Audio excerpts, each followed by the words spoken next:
Live with me.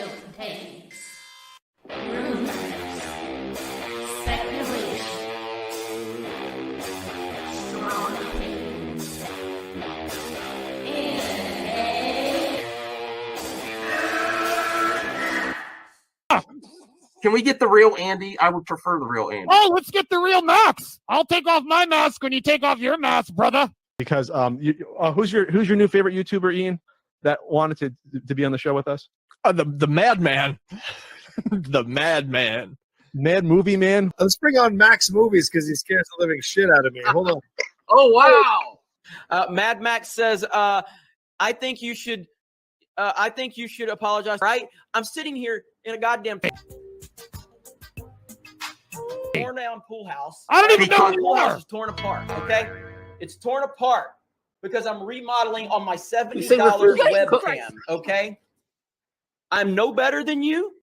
I'm sorry, but don't you guys find it kind of creepy that a 40-year-old man To me, it's funny. He's a YouTuber. He wears a Dr. Doom mask to interview Tommy. in all of their videos because they're afraid to show their pale white face? I don't know. That seems a little suspicious to me. Yeah. Let me get Max in here. Oh, no, ladies and gentlemen. Oh, no. Oh, no. I should never have allowed it to happen. I'm already regretting it. No, especially some dude just wearing a mask all the time screaming at the camera. Mad Max is here. Never thought I'd see you in my chat. Great costume drawing. Thanks. Rich, long time. Please take off your shirt and show us some saggy melon. Yeah! And please, with some Finnegan Fox enthusiasm, Yes! show us on the floor. Oh, God, I see what you did there. You son. I like saggy melon. Oh, there you go. But, like, it just. Uh-oh. Hard at work. This is hard at work. Messed up Where's now. your boss? Saggy, hold on. Go get your boss. Go get your boss. At work. I need your clout. Chase it off of me, bro. I need your clout. Oh, wow. I'm at work. You see, I'm working. I'm trying to get end ready. the night. Get ready for the live now while I'm trying to get my job. There's a reason for that. Get ready for the cancellation live in person. Get ready for the cancellation. Yeah, you are about to get canceled. You already know. Mom! Yes, honey? You happened again! Did you have your mask on? I always have my mask on. Oh, I'm not the one. I already told you. I was watching your other stream. You're like, I hope someone shows up. Listen, I'm backing down. I don't have. I can't take the melons. You don't want this. You don't want this. You don't. I don't know. You don't. I know you're stocking shelves. Oh wow, you're smoke. You do not want to mess with. See, the accusations were false. Someone said you're doing a lot of texting network, and she's stalking. Do I text at work? Damn right, because this is my job. No, my job while we're talking. So you know what multitasking. You know what the reality is. She was texting watching YouTube, and then she's like, "I'm going live. I better stock shelves." Guest Tommy Telleriso. Telleriso. Oh my God. All right. Restart the stream. Restart. Nice chatting with you. I'll see you guys later. Jeremy, I just reached 5K. Well, congratulations. Oh, thank you. It really doesn't matter. While you're here, if you'd like to consider memberships, it's only 99 cents. Rip away, my friend. Rip away. Because, man. Movie Madness Entertainment. Welcome, everyone. Just got out of work. I watched the Slate already. I'm going to give you my initial thoughts. Please smash the like button if you're happy about the Slate announcement. That's great. And I'll tell you what my rating is right off the bat. B+. B+ is my score. But I don't have a lot of confidence, though. And I'll get more into that. I actually want B+, and it surpassed my expectations. B+, and it surpassed my expectations.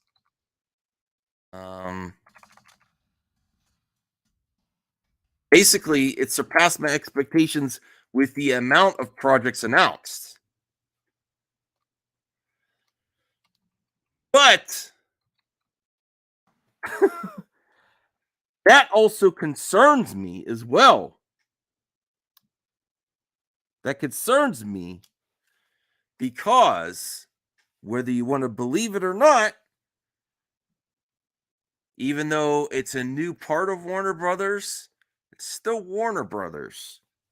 So it's more of, trust me, bro, we're going to get to all this. We're going to get to all this. There are some things that I thought were amazing ideas. And I'm going to do some clip outs, and then people feel free to come and go. I'm going to stay live until RJ takes over the stream. I'm not cynical, Donovan. I'm not cynical at all. It's a big W. Massive, massive. I'm very happy for you if you think that. I'm very happy for you if you think that. It's I'll put it in again. Caden is here. Hold on a second. Caden. Hey Max. How's it going?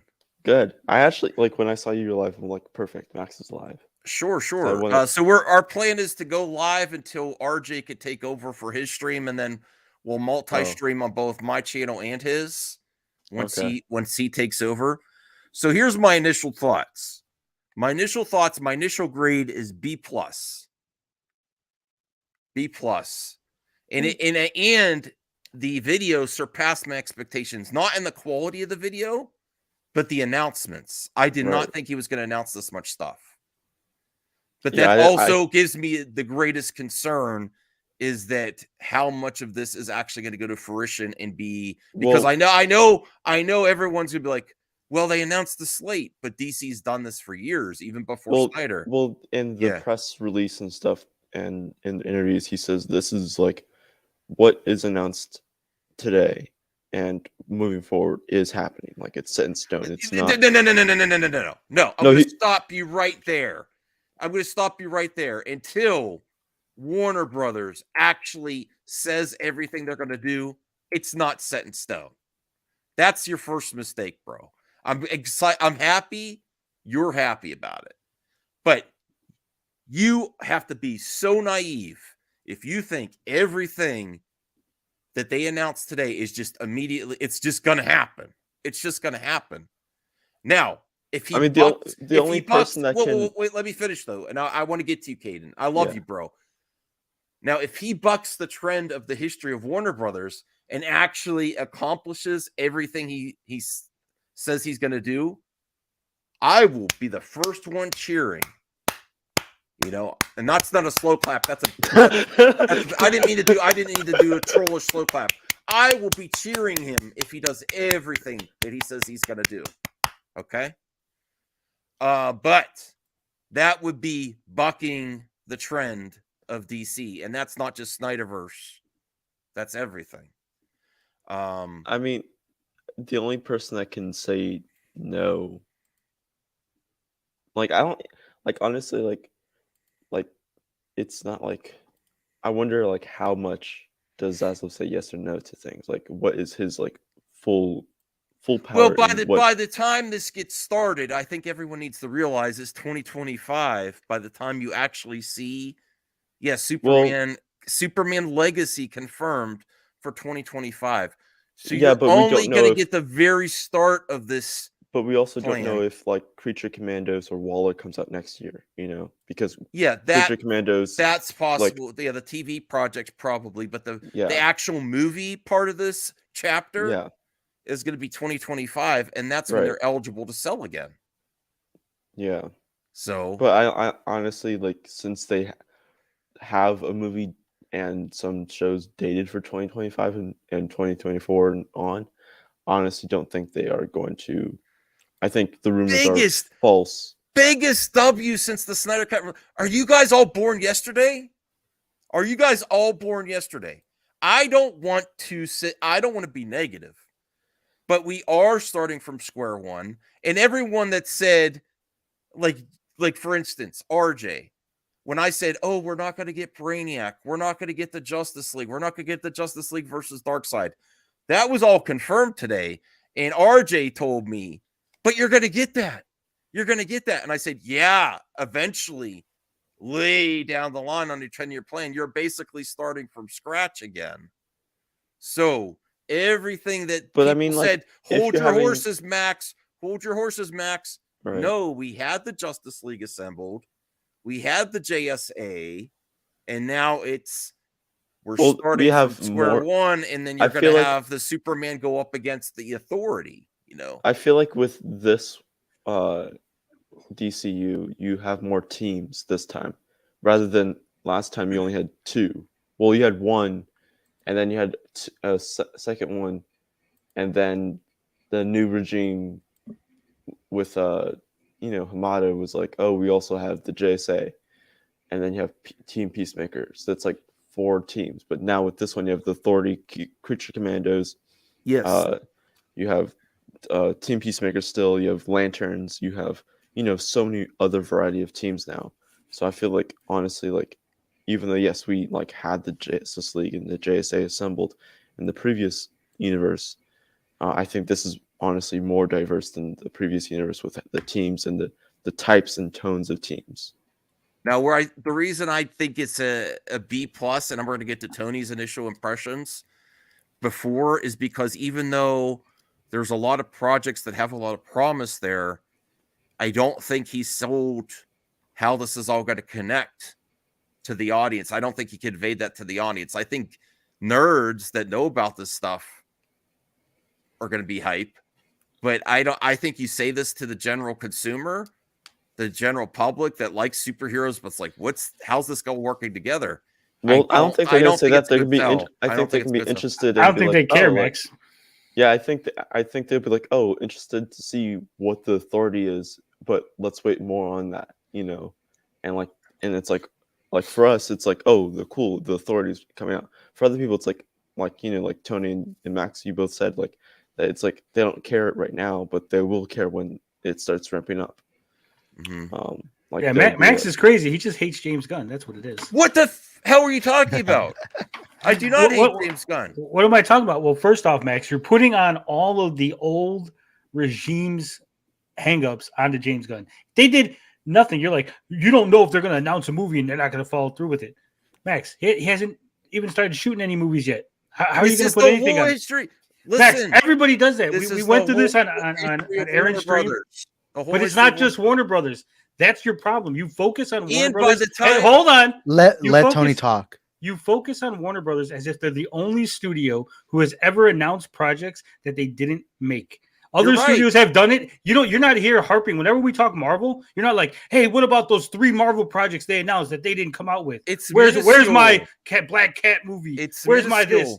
And it's minuscule because you don't care about them. That's no. I say Sony messes up too, and I say the Monster Universe and Star Wars. Where have you been, bro? The MCU has done it too, bro. You want to bro me? Yeah, if you're gonna come here to school me, that's fine. But I do say Star Wars, Sony, Max, Monsterverse. The Monsterverse. I said no, Max. I have.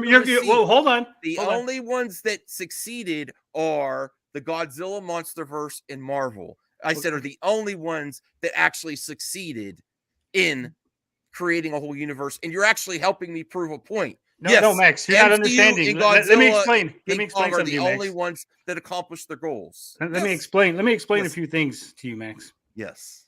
First off, movie studios announce projects all the time. Yes. That they don't go through with. Right. Exactly. Okay, so the fact that the Dark Universe failed is not a feather in your cap. Okay. DC is going to announce a whole bunch of stuff because they have a whole bunch of properties. They do not have to give you everything they ever announced ever. Okay, that's entitlement. That's you being entitled. I embraced the entitlement yesterday. I embraced it. Yes, I am entitled. You say that like you're proud. I am entitled to get what you promote and you advertise. They didn't promote it though. They didn't advertise it either. They just made an announcement. Now, so now if they no, Max, Max, the old stuff was just announcements. They're like, "Hey, we're working on this project," and you took it as if like it's in the can and it's a definite going to happen. No, they announced the slate like this before, Tony. Yeah, Marvel has announced slates that they move stuff, change stuff. I don't see you throwing hissy fits on streams when Marvel has to move a project over because Fantastic Four got acquired. It's minuscule based on their output. Why is it minuscule compared to all other projects, to all these other universes? The MCU is minuscule compared to other projects? No, the projects that they don't actually accomplish. How do you know they were minuscule if they didn't? Because I've been following. They basically, when they say they're going to work on something, they do it. Except for all those projects that they said they were going to work on that they didn't do. Name them. The Incredible Hulk sequel. You have all the Sony stuff that never came to fruition. You had the Inhumans that turned into a TV show. Yes, Inhumans. I've covered that before. The Runaways. Let me see. Runaways was a TV show. Wolverine and the X-Men. That's Fox. That's Fox. Yeah, but they acquired Fox. So why didn't you complain? No, hold on. Why didn't you complain? Hold on. I said Fox. Hold on. Why didn't you complain when Marvel bought Fox that they should continue the stuff that Fox had announced? Silence. No. Crickets, people, because Max has been busted live on air. No. How's that different? That's a different situation. How's it different? Because they ended Logan. So you mean it's different like when they actually completed the arc. When James Gunn was put in charge of DC, which is a new studio, and you still wanted him to do the Snyder stuff? And you wanted him to continue the Snyder stuff? You're coming in here and being combative. I haven't said Snyder this whole goddamn time. You have. No, but when James Gunn was announced as the head, you wanted him to continue the old stuff. And so I gave you a comparative situation. You came in here with a lot of framing of how you thought I was going to be, and I haven't said Snyder once. You have.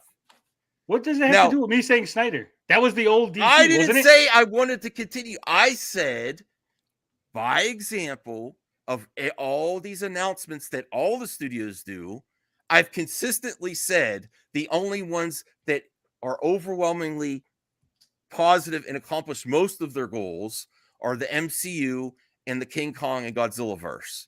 The only ones. I criticize Star Wars for announcing shit they never do. I criticize Sony, and I criticize, the X-Men. That was Fox, and they accomplished and figured out most of their arcs. And I did complain that after Logan, they never did anything with X-23. I did complain about that. I said, oh, that was great. Logan was amazing. They could have done something with X-23. See, look at what that boy said. That boy, he understands. He's paying attention. What? Disney buys Fox, ends X-Men verse. Discovery buys WB, ends Snyderverse. 100% the same. Not exactly the same. So tell me what's different. It's not Warner Brothers. It's still owns different DC, because it's like the Snyderverse was quote unquote already ended before Discovery bought Warner Brothers, and also it's still DC, and it's like there's but I'll give you this. Like it's not 100% the same, but it's also not 100% different. Okay, I'll give you this, Caden. How about when Max was on stream here saying that it's BS that Superman came back for his cameo and that they should continue all the Superman stuff because he came back? How's that any different? Because that was after Discovery. They released it. I know they made it before, but they actually filmed the Superman cameo once Discovery came in. I think that is the right to complain that they didn't. And they're trying to film something that they knew that wasn't going to continue. Like they filmed something that they knew that wasn't going to have a future. No, I never said that, Nerdette. I don't know why everyone now. No. All I know is this slate sounds awesome. I'm excited. I'm not even a DC fan, and I'm loving this. That's great. But and I was this close to calling the Superman title. They actually put that on the Supergirl movie. Kind of disappointed. Yeah, Superman Legacy. That sounds great. I would love if they respect Superman's legacy. Do you guys think they're gonna do Zod again as the villain? No, because Zod is in the spoiler warning. He's in the Flash. That's like 2 weeks. It's not really spoiled. It's been spoiled for the last 2 years. No, I know, but some people don't know that. Funko Pops. I think. I think Zod will be in the Phantom Zone.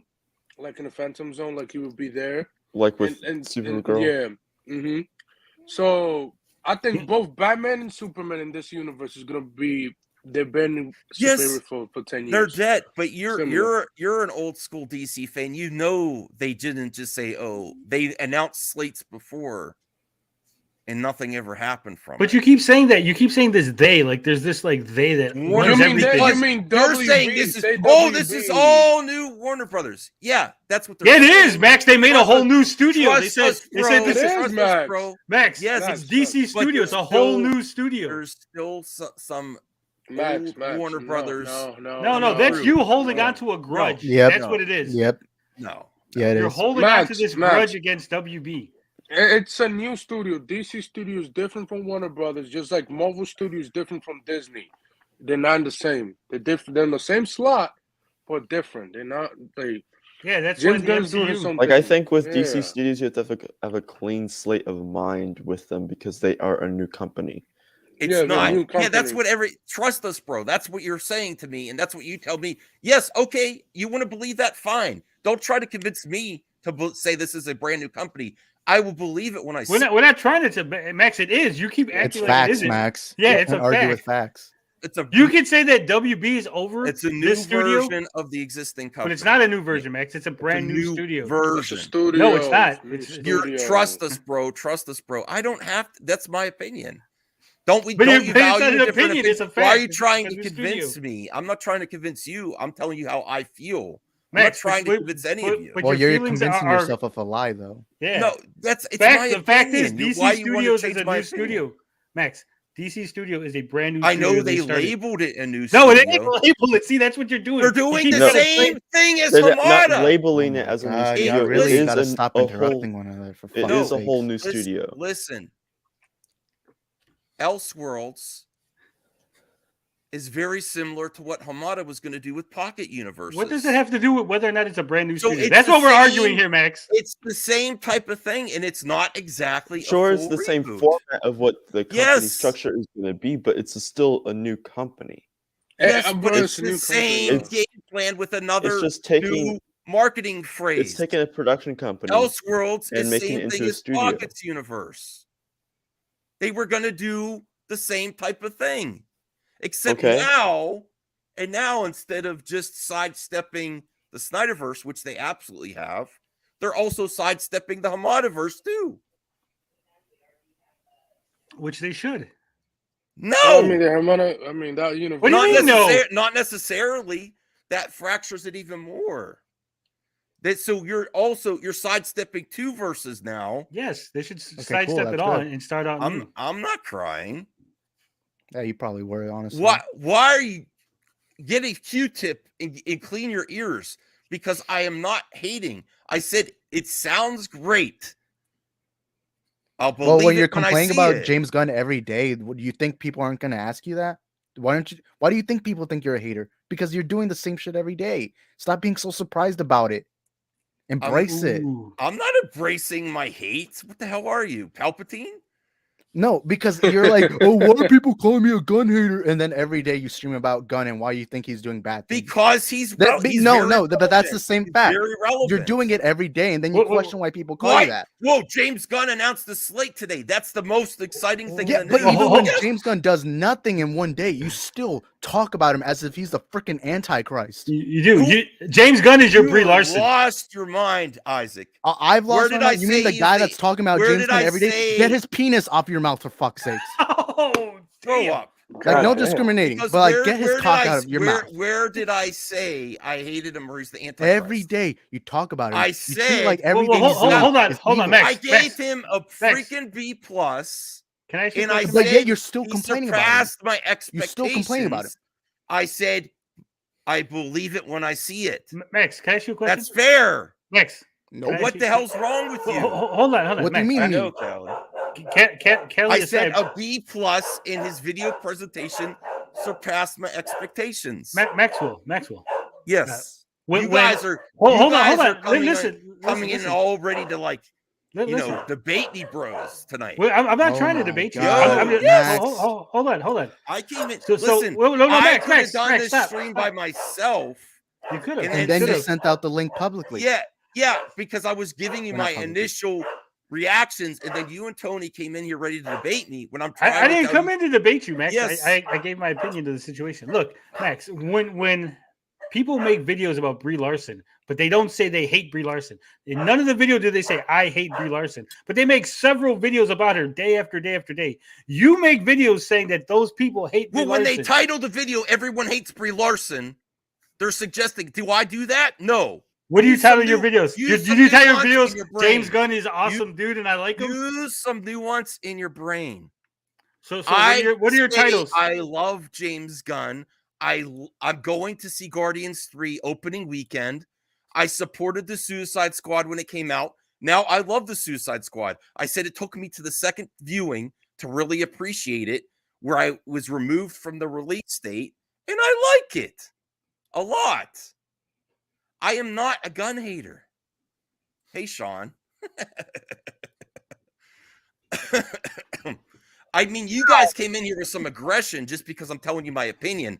Nowhere do I use the word my hate. opinion. Who fucking cares? Grow up, We're here to have a Isaac. conversation. If you we're came we're in here to have a to- conversation. Yeah, I didn't but come you here for a told- debate. I didn't even know what you were gonna say. You're the one that's immature here, saying I got Okay, someone's and I care dick- why. And I dick care in why. my mouth. Am I saying something that's wrong? No, yes, you are. Exactly.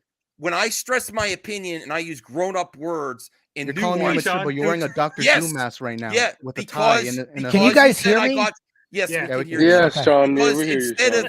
instead of using your grown-up words, you said I got someone's dick in my mouth. Yeah. Am I Damn. wrong about Where that? go back Why'd and that get the come out of your receipt where lips? I said I hate James Gunn, and come back when you You mean get that every day receipt. when you're talking bad No. about Gunn every day, even when he did nothing that one day?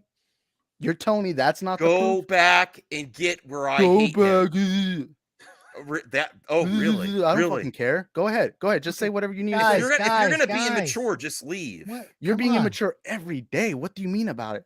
You're called your Mad Max for a reason, right? Yes. Do you think yes. it's being mature being mad every day? No. I'm So why are not you mad calling me every out for day. that? That's when I started my channel, bro. Do you even know me? Well, no one knows each other. You don't even know my last name. None of Yeah, us know each other. You We're guys know just my here hanging last out on name. the internet. Yes. What's up, Shawnee? Some of us don't even know what we look like. Who Guys, cares? this is too fun. You guys are Oh, fired up. Man. You Sean's guys here. just settle down a Jeez. little bit. Hey, Come on. notice? Okay, let's take a deep breath. Let's relax. Deep breaths. Oh, Let's Anthony's restart. the one that Let's told me what happened. I'm calm. I in feel the conversation. I feel that I was listen, you're all invited to my show, and I want to keep it like that. But when I send out the links so everyone can pop in. But when I'm telling you my initial impressions, and you all come in with some energy to debate me about that, I was actually listening to what you am were gonna say, upset actually. because the Snyderverse is not returning, and I never said that one goddamn moment this stream. I didn't say that either, Max. You're taking words out of my mouth. No, That's not you what I said. mentioned it first. I mentioned it, but I didn't say what you said. I said the history of WB, and then you came at me with some bullshit that says, why don't I complain about the other movie universes when I fucking have? Max, there's a difference have. between one small comment versus you making entire I streams. have commented on Sony. Right, that's what I and said. One have comment is commented on different. Star Wars, how they announce stuff and they don't follow through. And I said my biggest problem is not identity politics. My biggest problem is they never finish a story or never complete what they announce, what they promote to the consumer. I've been consistent on that. And if you don't know that, I don't know what you've been watching. Hey, everyone. I've been consistent with this. I've been consistent with this for the last The only few one months. that can talk about a dick in the mouth to anyone is Jarbo to me. Okay, so let's just squash that whole thing. Let's end it at that. Because that's it. All I said is Sean I do a video that he won't tell you what's going to happen, and then that's hate. And you know what? You know what got confirmed today? Gal got confirmed that she is no longer in this future when he said, I didn't boot her. But that got confirmed when they announced the Wonder Woman project that's going to be on Themyscira. It's a prequel, Max. I know that. And what does that mean? She's staying. No. That means it's Wonder Woman yet. That means Hey guys, dude, if they're doing a prequel, yes, they're not recasting Gal Gadot's right. Gunn. That's That's it. confirmed. Yeah. Yeah. Right. Beast. The only thing I would say about that is when it comes to Gal Gadot is if they do a multiverse kind of thing, because she is going to be graceful about this whole thing and hasn't come out, they'll probably let her come back if there's a multiverse Maybe thing. elsewhere. But as of right yes. now, they're going younger with everything. Yes. I mean, even Dave Bautista said it the other day, yesterday. But they're not going younger with Batman. They're going older with Batman. Yeah, he's going to have a 30, kid. 35 years old. Well, they said the whole Bat family is going to be out there. Plus, he's going to have his son, Damian Wayne, is with them. Maybe it was a teen pregnancy. No, that'd be crazy. I mean, Batman was 43 when he met Damian, so 35 is around the good age, I guess. Listen, Max, you missed my super chat. I'm gonna get to the super chats. I really love Isaac. I know he's heated. He's a really good Gunn supporter.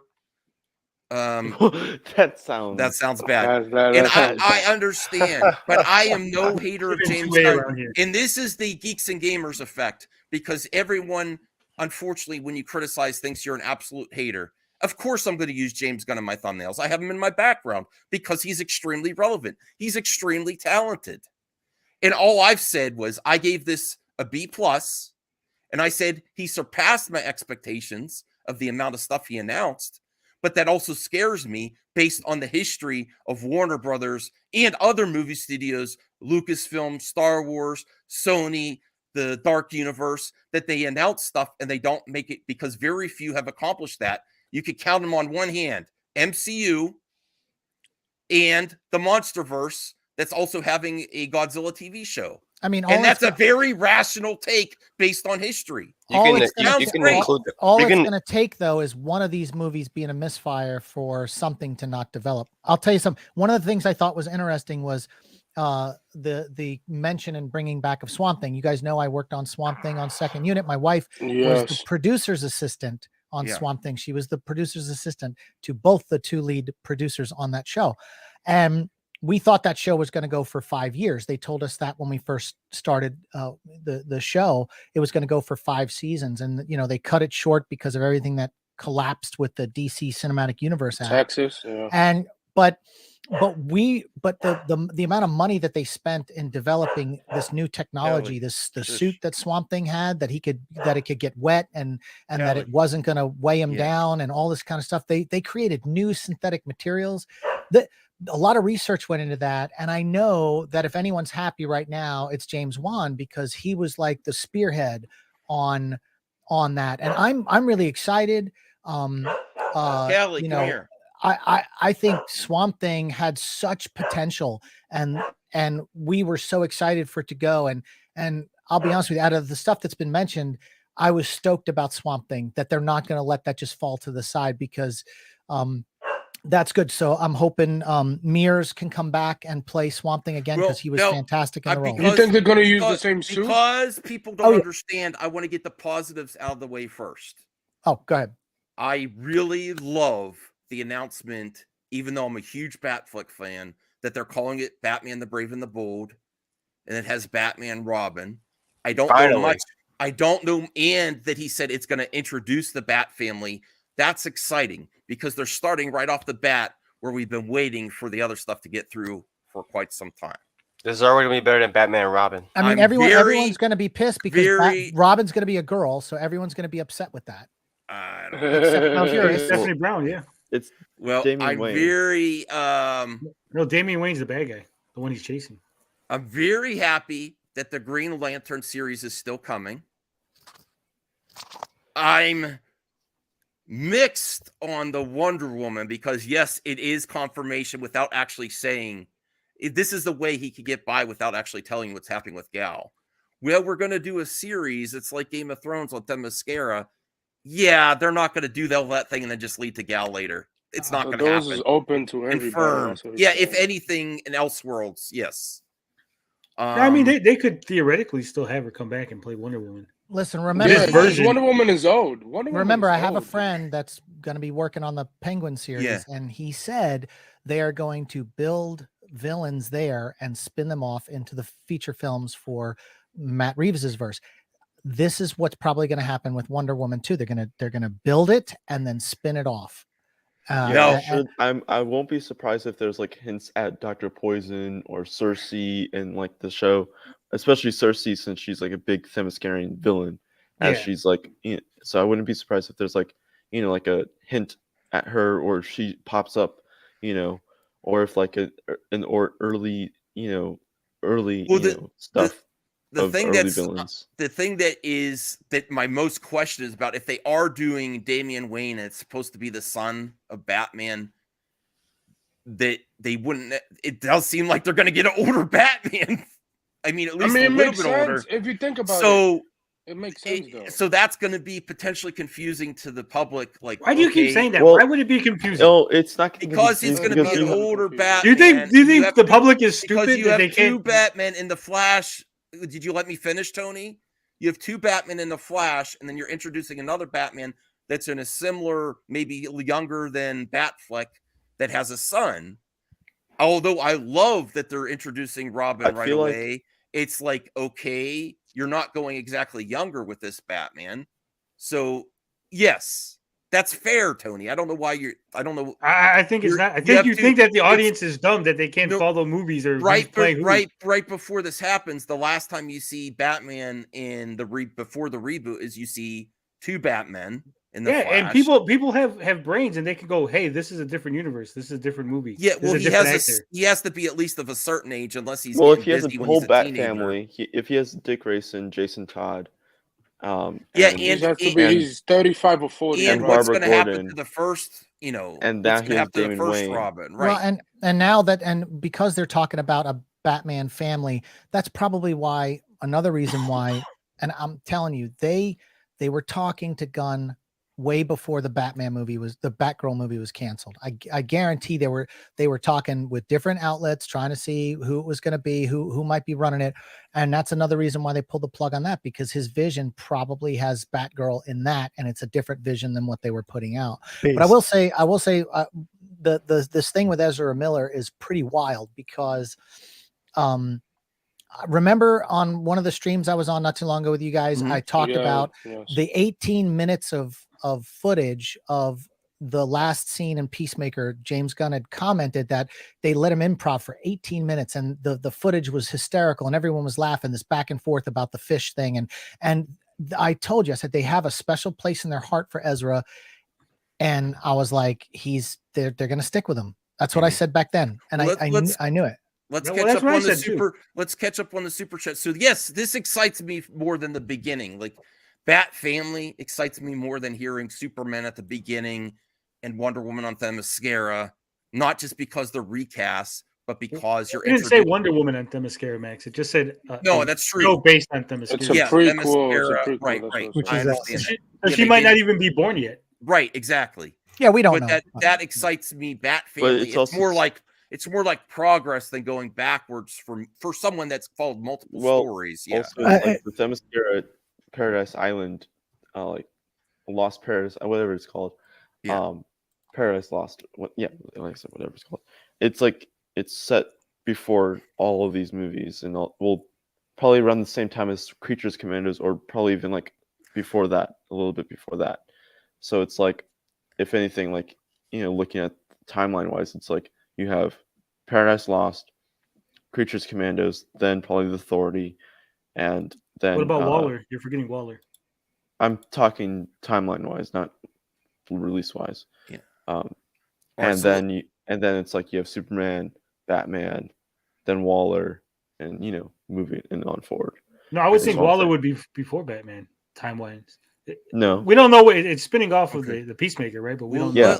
Let's catch up with the super chats, and I really appreciate the support for the show. And I wasn't trying to start all hype today. It's just, people seem to assume what I'm going to say, and I was actually pleasantly surprised by the video. Now, the quality of the video was just like jump cut. No, but that's probably because he's busy. No, that's probably because he's busy. It's just funny that you're going to complain about something. No. I mean, why didn't he hire Roger Deakins to shoot the video? Because he didn't want any leaks. He probably did it all himself on his iPhone. Yeah, it's just funny, Max, because you're like, this is great, but the quality. It seems like he's very. It was only busy. 720p. It wasn't 1080. No. I mean, it's not obviously wasn't made by anyone, but I'm assuming he just did it by himself on his phone. And He probably got his wife to shoot it because of the nepotism. Oh. At least we got it, and it's the 31st. No, Like, she the end of never the month. shoots. She's the star. So no, I'm just kidding. You know what I mean? At least Weren't you we complaining got the other day, Max, about that he's got to have a video? You got a video, and now you're complaining about the quality of the video. No, I said the video surpassed my expectations with content. You did, but you said the words. I was disappointed with the quality of the video. But I understand why, because he's busy and he doesn't want any leaks.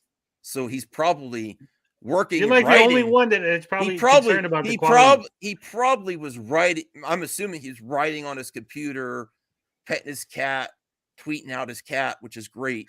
He loves animals. He obviously knows how to write lots of stuff. He's very ambitious, which is also good. But yes, he's probably really busy and just filmed this on his phone and just did it all. He's doing it all himself, for better or for worse. And I wish him the best. That's a lot to take on.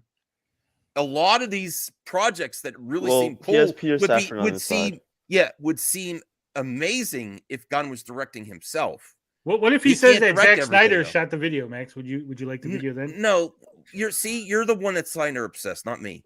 No, You're the one that's Snyder obsessed. No, I said it was very good understanding the circumstances. But these projects sound amazing if they were all helmed directly by him. Now, my question is, if he gets together an amazing idea for a project and gets a different director, can that same quality, that high bar, that yes, I said James Gunn has a high bar, can that still come through to someone else directing with him in charge of the director? That's an unknown. I'm not saying it's not going to happen. He obviously could direct himself, but chaperoning and someone else, a director, to do something to fit in his vision is an unknown, you know? I hope. Yeah. I was just gonna say, I hope That's the title for the Superman movie changes, because Superman Legacy. The only issue I have with that is that sounds like the end of a 3-film epic. Okay. You know, it's like Legacy, really? Well, like, actually, Legacy where's the can be legacy? many This is the things, first like- film. Well, So I mean, as they mentioned, is that he's also like dealing with upbringing and Daily Planet, and then he's also having to carry on the legacy of Krypton and the heritage of that. So that's like the whole point of Legacy. It sounds is like that he's like it just sounds like it sounds like the last of a trilogy. it sounds like or like the a last reboot. and the first to me. Well, I want to get to Zeno's super chat here. $20. Thank you for the support, Zeno. It's odd that films are part of the Snyderverse like Shazam, Aquaman, The Flash are connected to the DCU, according to Gunn's video. He I did say also that in the really video. like He that did they say that. officially said it.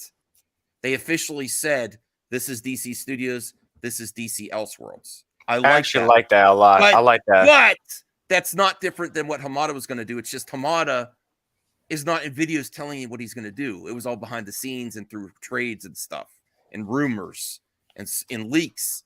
So we knew that's what they were going with the Flash, but he actually came out and told you, and that is a change. That's different. He told you this is DC and this is Elseworlds. You have to make it simple. But even with that clarification and marketing, I don't think this is as simple as it could be or needs to be. Doesn't mean it won't work. It's just a lot. That's a lot to do. He might be taking on too much. He might be taking on too much. I mean, one himself. thing. why he hires One thing. writers. I mean, yeah. Look who he hired. He got Drew Goddard, Tom King, the guy who did Moon Knight season 1, Christina Hansen, trash ass. With all due respect. Sorry, I don't like her. Sorry, she's not good. But I'll give her a pass anyways. She got all the these good craziest people. Joe. So it's little movie perp, $5. Sometimes Max and WB have to crash just to feel something. This for cursing in your last stream. Yes, this. Oh, we have to pay you every time we swear? Yeah, well, yeah. That's what they If you told swear. me. Am I getting hustled over here? I think No, you get that's hustled. fine. Jarbo I'm pretty says sure I send said him the the C link. word. Yeah, that's fine. Someone could send You him the link. I will send him a link. Yeah, I'll absolutely. do it. I like Listen, Swamp Thing. I mean, if you're doing Swamp Thing already, that means they're doing. Justice That's the League. one I wasn't sold on because, like Sean said, they did this show before. It was really good, Yeah, but that means they're doing. It has Justice to be League Dark. amazing to get a lot of interest. Well, he said it's gonna be like a dark horror. So Yeah, Dark yeah, Horror I was- like that, but hell yeah, I'll have I to mean, wait what and they see. had planned for the first time was Yeah. going to be great. I mean, they were spinning off all these different. The Blue Devil was going to be a series. They had all these plans along with Doom And Patrol and Constantine was Titans. and Oh all yeah, this Blue kind of stuff. Devil. I And remember so that was. yeah, they were going to do all this stuff, and Yeah. it just kind of all imploded, and it's really sad because they were, it would have been good Now, to the have new- seen some of these things come to The light. new projects sound very interesting too, and I don't know a lot about them. Like that animated one, that first one they showed that he's writing. That Creature animation, Was it Creature. Creature Commandos? Is that what that's called?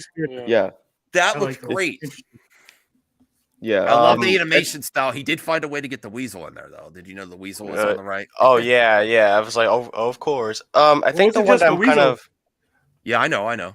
yeah. I think the one I'm kind of looking forward to is in terms of movies. I think I'm looking forward to Supergirl, Woman of Tomorrow, which I'm actually surprised they're doing a Supergirl movie like this a little early with this new universe. I like that too. That they're getting to the Bat family and Supergirl right away, even if they're not using. Yeah, Sasha they're not Calle, waiting. They're not waiting That, 5 that years. was a to get strong to point for Supergirl. me. That was That's a how strong you differentiate the Batmans, because now you could even have the Bat family Batman be like the blue, like the colors you guys wanted. Yeah, the blue and the gray. How cool would that be? If they could Now, do that? I'll be honest with you. Part of the thing that I'm not like 100% sold on is this new.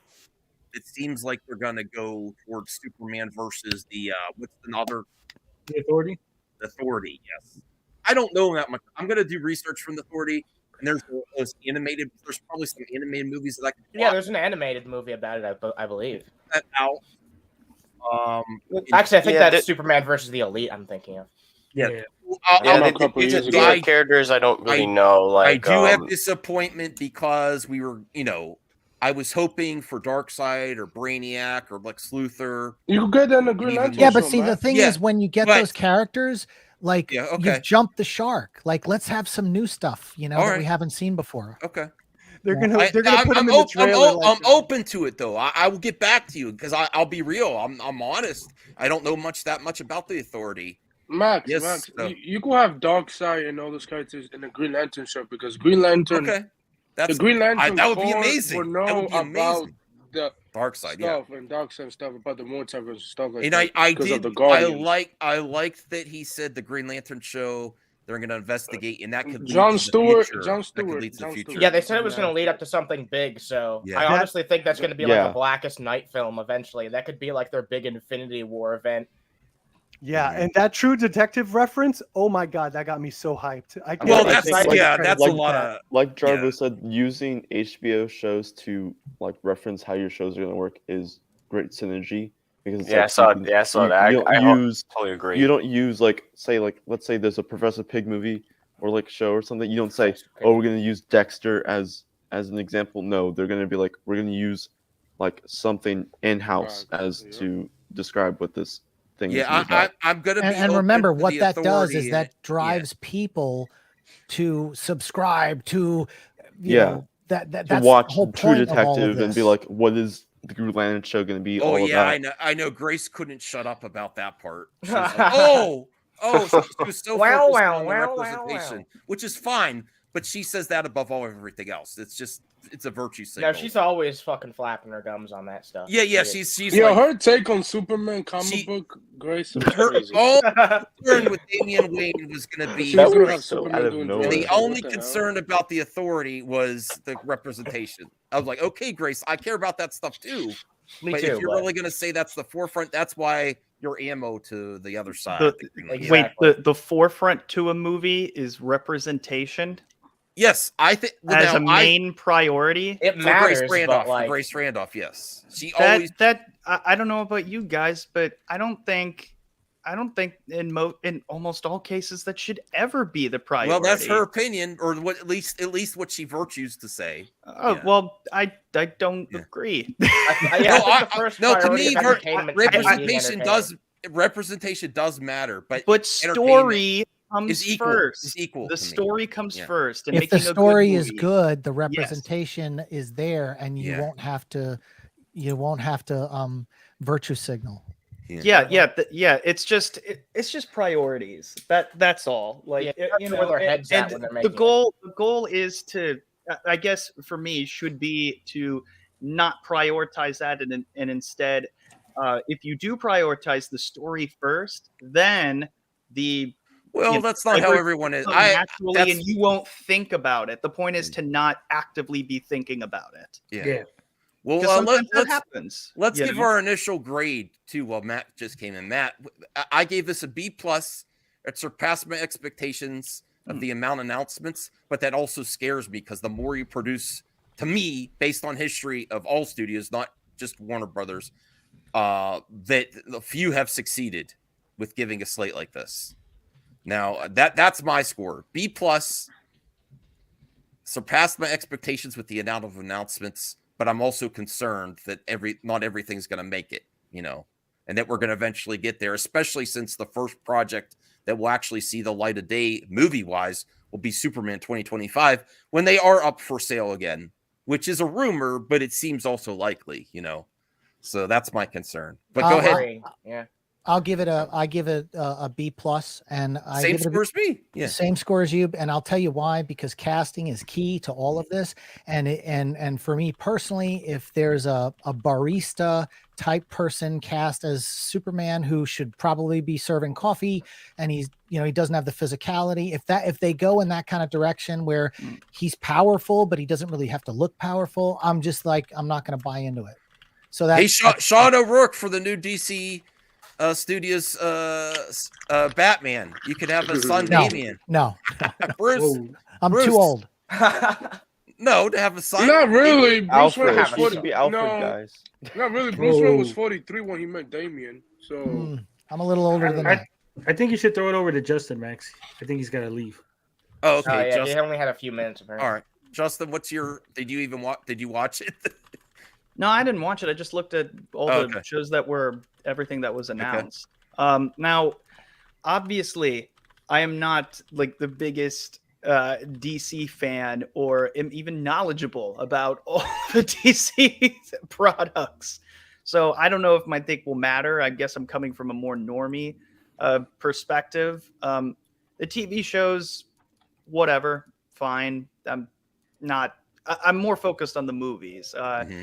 I'm worried about if I swear to God, every time I talk, that's me. Someone has that's to drive me too. loudly in the background. I'm concerned about the Superman movie only because it's the first one to come out. It's without Henry Cavill. A lot of fans are going to be mad, and I'm worried whether or not it's going to do well. Okay, that's fair. Yeah, that's what I'm concerned about. But so it has to be. It has a release date, so they have a story in mind. So if it doesn't nail and it's not like the greatest Superman movie ever made, then it might just fall flat. This is what I say every time you reboot, you're fighting your back catalog, which Marvel doesn't have to contend with. Yeah, everyone absolutely. misses that. Everyone misses that every time you do this. Oh yeah, say if you don't like things, it might seem easier. But then you're always competing with your back catalog. Marvel's had to do that once because of Sony with Spider-Man, and they found a way to make it all work and come together. Yeah, but that wasn't Spider-Man alone, though. True.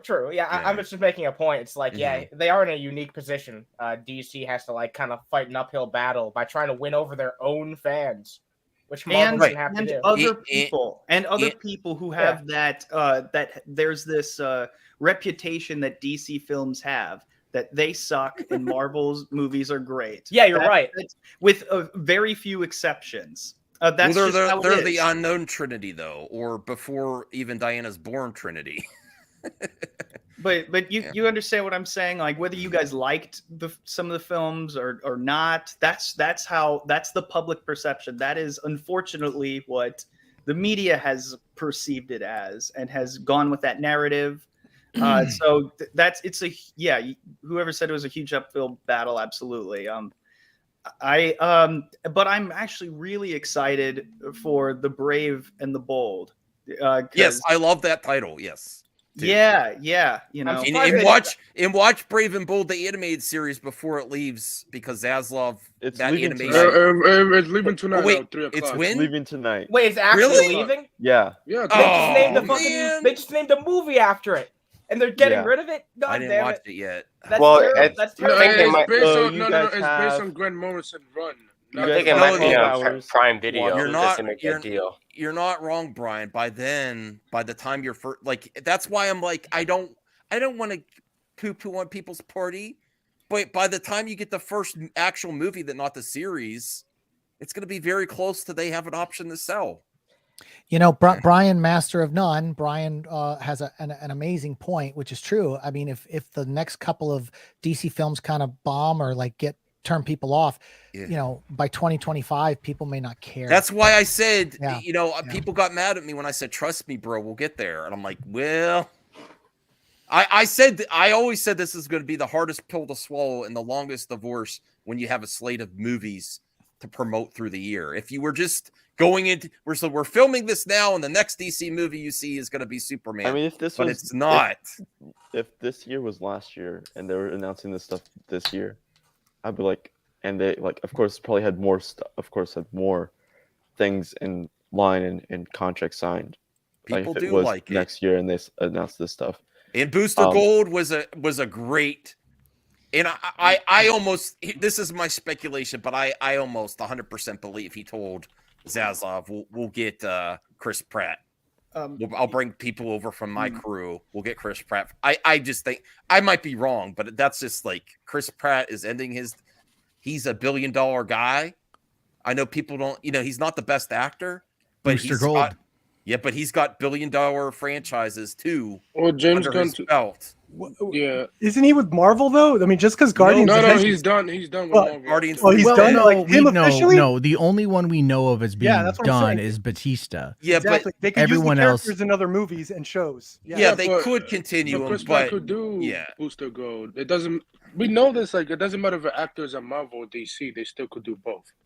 Yeah. So they've I don't know about it at the same time though. Well, Matt, what's your score? I gave it a B+. Sean gave it a B+. Justin, did you give it a score? I didn't give it a score, but I'm getting it going here. I just wanted to real quickly say, Supergirl needs to happen. Because the last time I heard it did not fare too well. So good luck.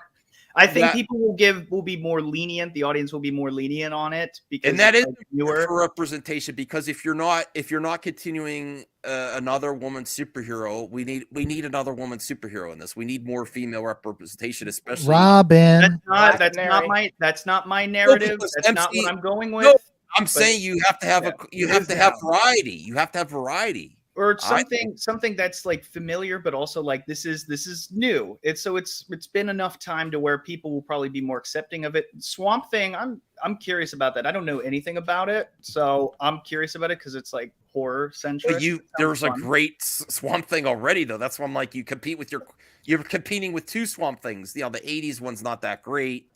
The series was really great. It's got to be a really good movie.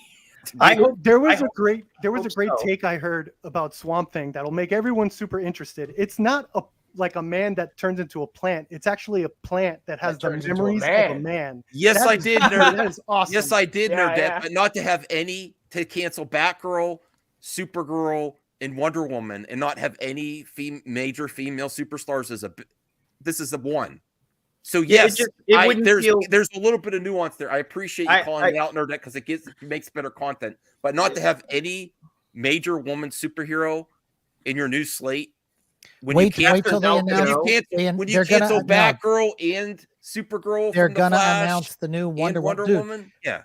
He dropped this video, but within the next 4 weeks, you're gonna see who's gonna play all these characters. They're gonna start popping off, and because he's got to keep people excited to the lead up to Shazam and to the other films. I'm sure they're gonna show up that way. They're gonna show up at San Diego Comic-Con, and they're going to, and like they'll probably announce the smaller characters leading up to San Diego Comic-Con, but the bigger characters like Superman, Batman, Damian Wayne, and like the main characters of the Authority will be announced at San Diego Comic-Con.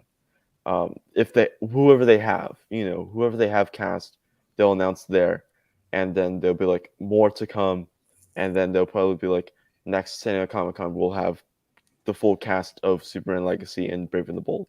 Well, and Waller show. Voltaire, I don't think that's accurate either. I think the Wallerverse No, Margot Robbie's saying, is his door to open, but he doesn't want to tell you that right now. He said there's going to be more stuff for chapter 1. Yeah. He needs to love the character a little more, right? Because he also said they're going to try to get the actors to do the animated voices and all that. And I don't know if Margot Robbie's about all you people that call me toxic and don't realize I am happy that the Peacemaker verse is not canceled.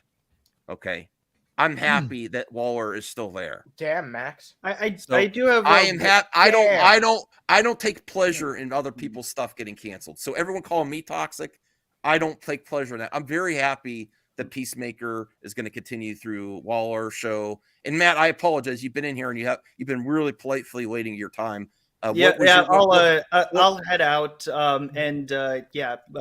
only thing with the Brave and the Bold is this is the 5th Batman in 15 years. Yes, and you compete. This is getting ridiculous. People are probably going to get too confused, but hopefully this is different enough to where. Well, you have to have an angle, and the Damian Wayne is an angle. That's the way to do it. Yeah, that family is an angle. That's how. We will see what happens because he has a kid, RJ. If you have a kid right now, how old are you going to be when he's? In 2023, you sure you want to ask that, bro? Look, he could. No, if RJ, if you have a kid right now, when is he going to be old enough to go fight crime?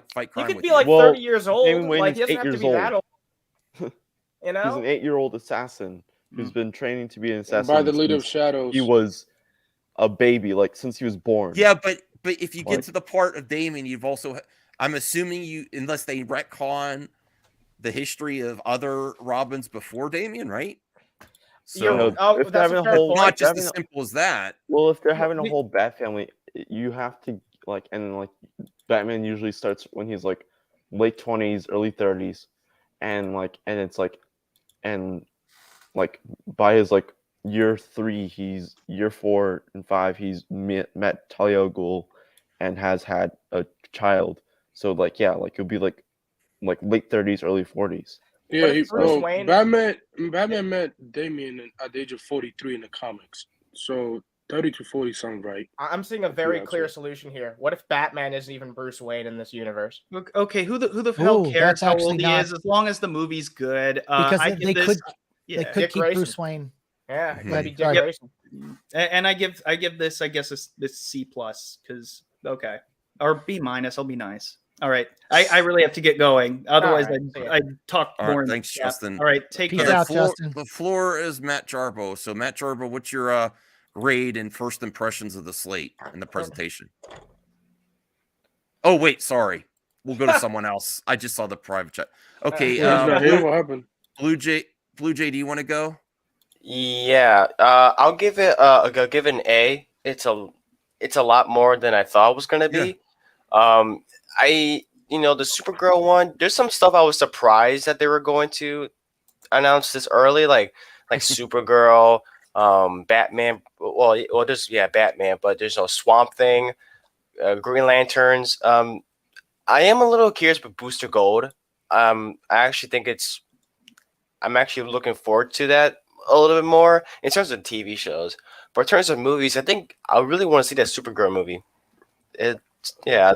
And also, in Superman Legacy, and then also the Paradise Lost, the Themyscira prequel.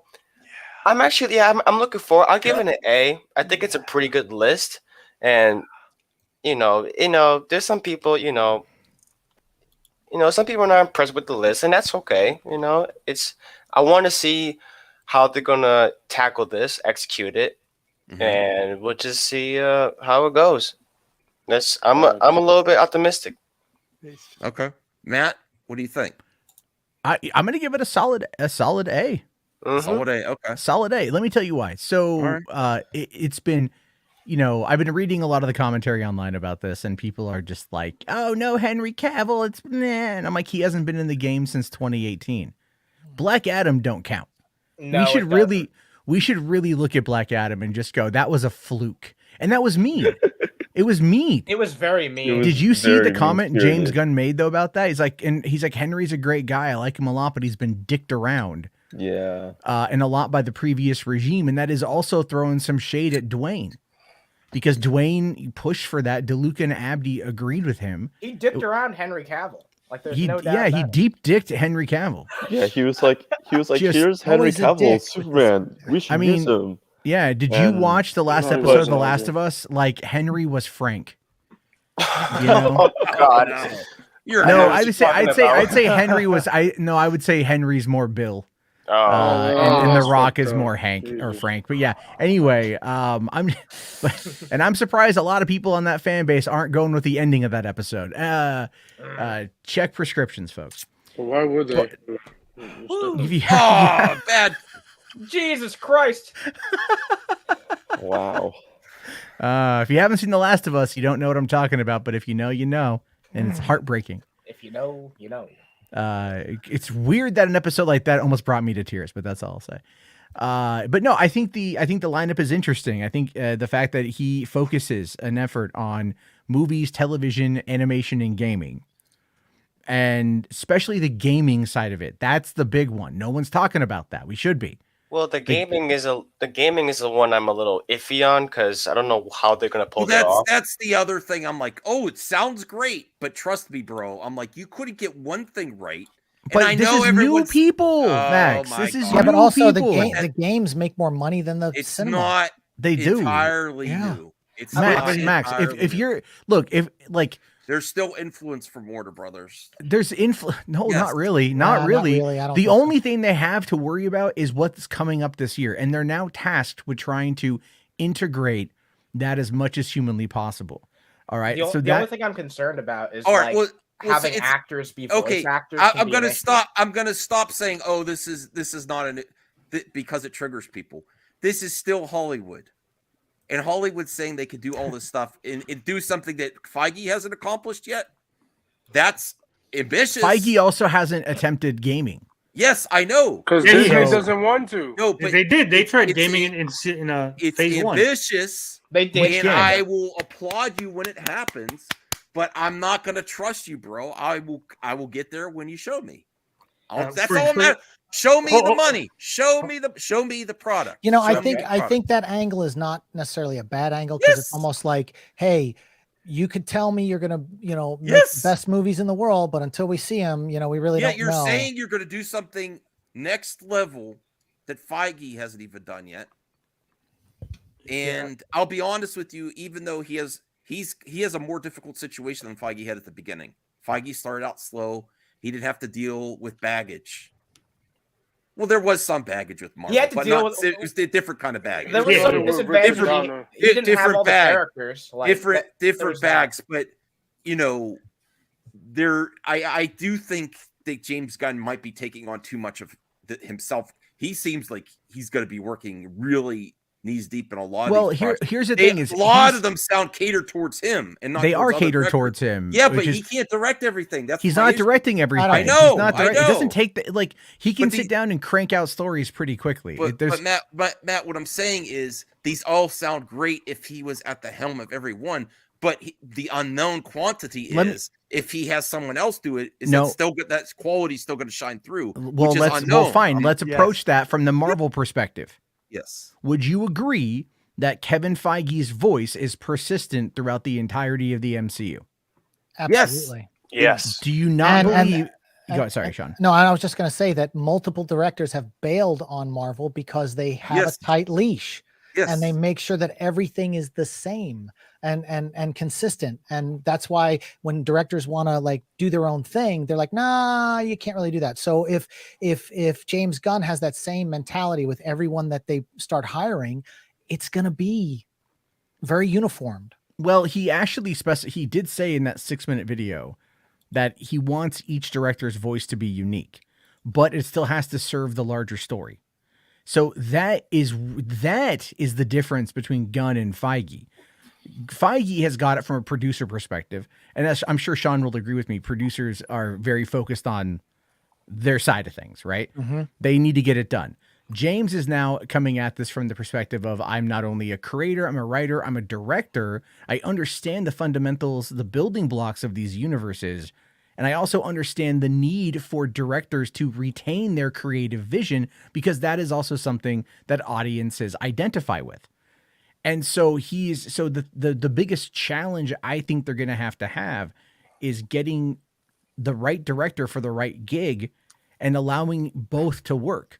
And if you've got a director and a creative that's overseeing and can understand how to bridge the gap, if you will, and to be a resource and an asset to those creatives, you're going to get some good shit. I think well, this comment here from RJ is completely naive. Not based on. I'm not going to say Warner Brothers based on Hollywood. There's very few that accomplish everything they say. Maybe James Gunn is the man. I'm not saying he's not. I'm just saying if you get your expectations that you're going to get everything, it's all going to be connected. I mean, I would say this is a wish list. This is what they're trying. And again, you have to have the right director for this one project and the right director for that project. And you also have to balance the color palette for each movie. Are they all going to kind of feel the same, or are they going to let them, really have their own identities with these films? And again, I think this is a wish list. I think we're going to see how it goes. But I think it's going to be good. Mm-hmm. Well, this is the part where we have like almost 100 people watching, only 35 likes. Please help. This is family. Don't you want to help family? Just 250 likes. Don't you want me to be part of your family? The mad. Whoa. Let's not go too far on this one. Speaking of directors, writers, like in creative collaboration. You wouldn't say no to family, would you? All right, Vin Diesel. This isn't Alabama, Max. Oh wait, that's you know I don't go to Olive Garden anymore specifically because of that, right? When you're here, you're family, man. Hey, Justin's back. Oh no, sorry, I forgot I could go on my phone, so I do have a second. I'm just gonna drive on the way to work. My bad. Didn't mean to rush my thoughts out and everything, but no. Hanging out with us on your way to work. How nice. Yeah, I just had a couple other thoughts that just popped into my mind too. So please continue talking. Okay. Yeah, I didn't mean to interrupt. Go ahead. Oh well, I liked all the projects that I wasn't expecting. They all sounded great. Like I love that animation. I hope that animation style, the concept, actually bleeds through to and it's 2D animation. DC does have a good history with 2D animation. They've kind of gone more some 3D, some 3D that looks like 2D animation recently. I hope this sticks 2D. But that looked really good, that crew. But I do also know I've heard some people, not a lot, but say if this is sort of like a wacky group of characters that you could have had the Doom Patrol continue or something. But the Doom Patrol at least getting an ending, they're at least getting that. Well, even there's actually, James Gunn confirmed today that people are mad on Twitter that Superman Lois is going on for 2 more seasons, and people say, James, what about Titans and Doom Patrol? It's like, no, fuck that.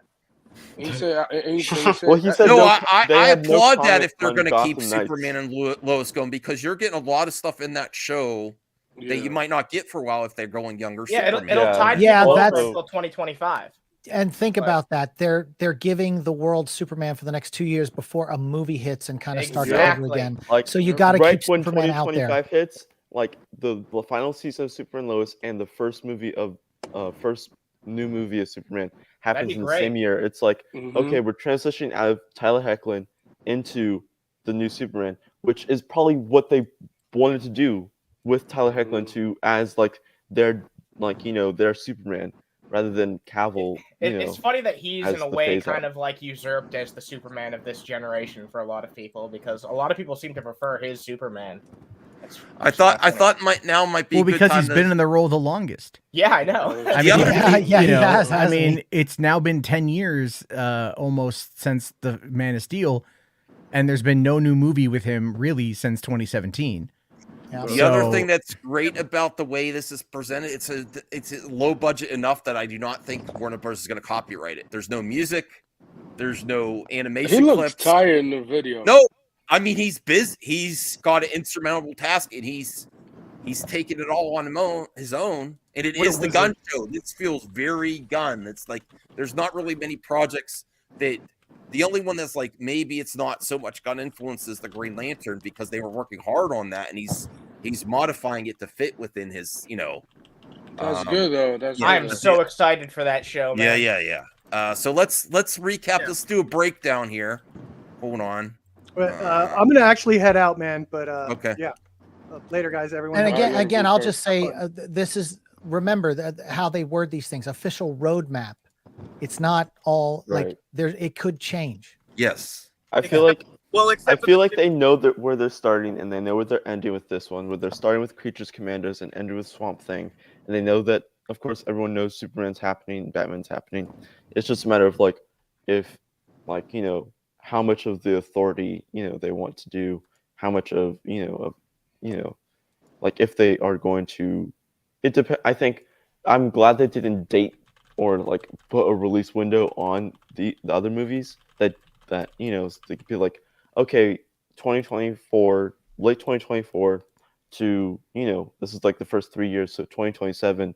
So it's like by 2035, that'll be the end of James Gunn and Peter Safran's to end your plan.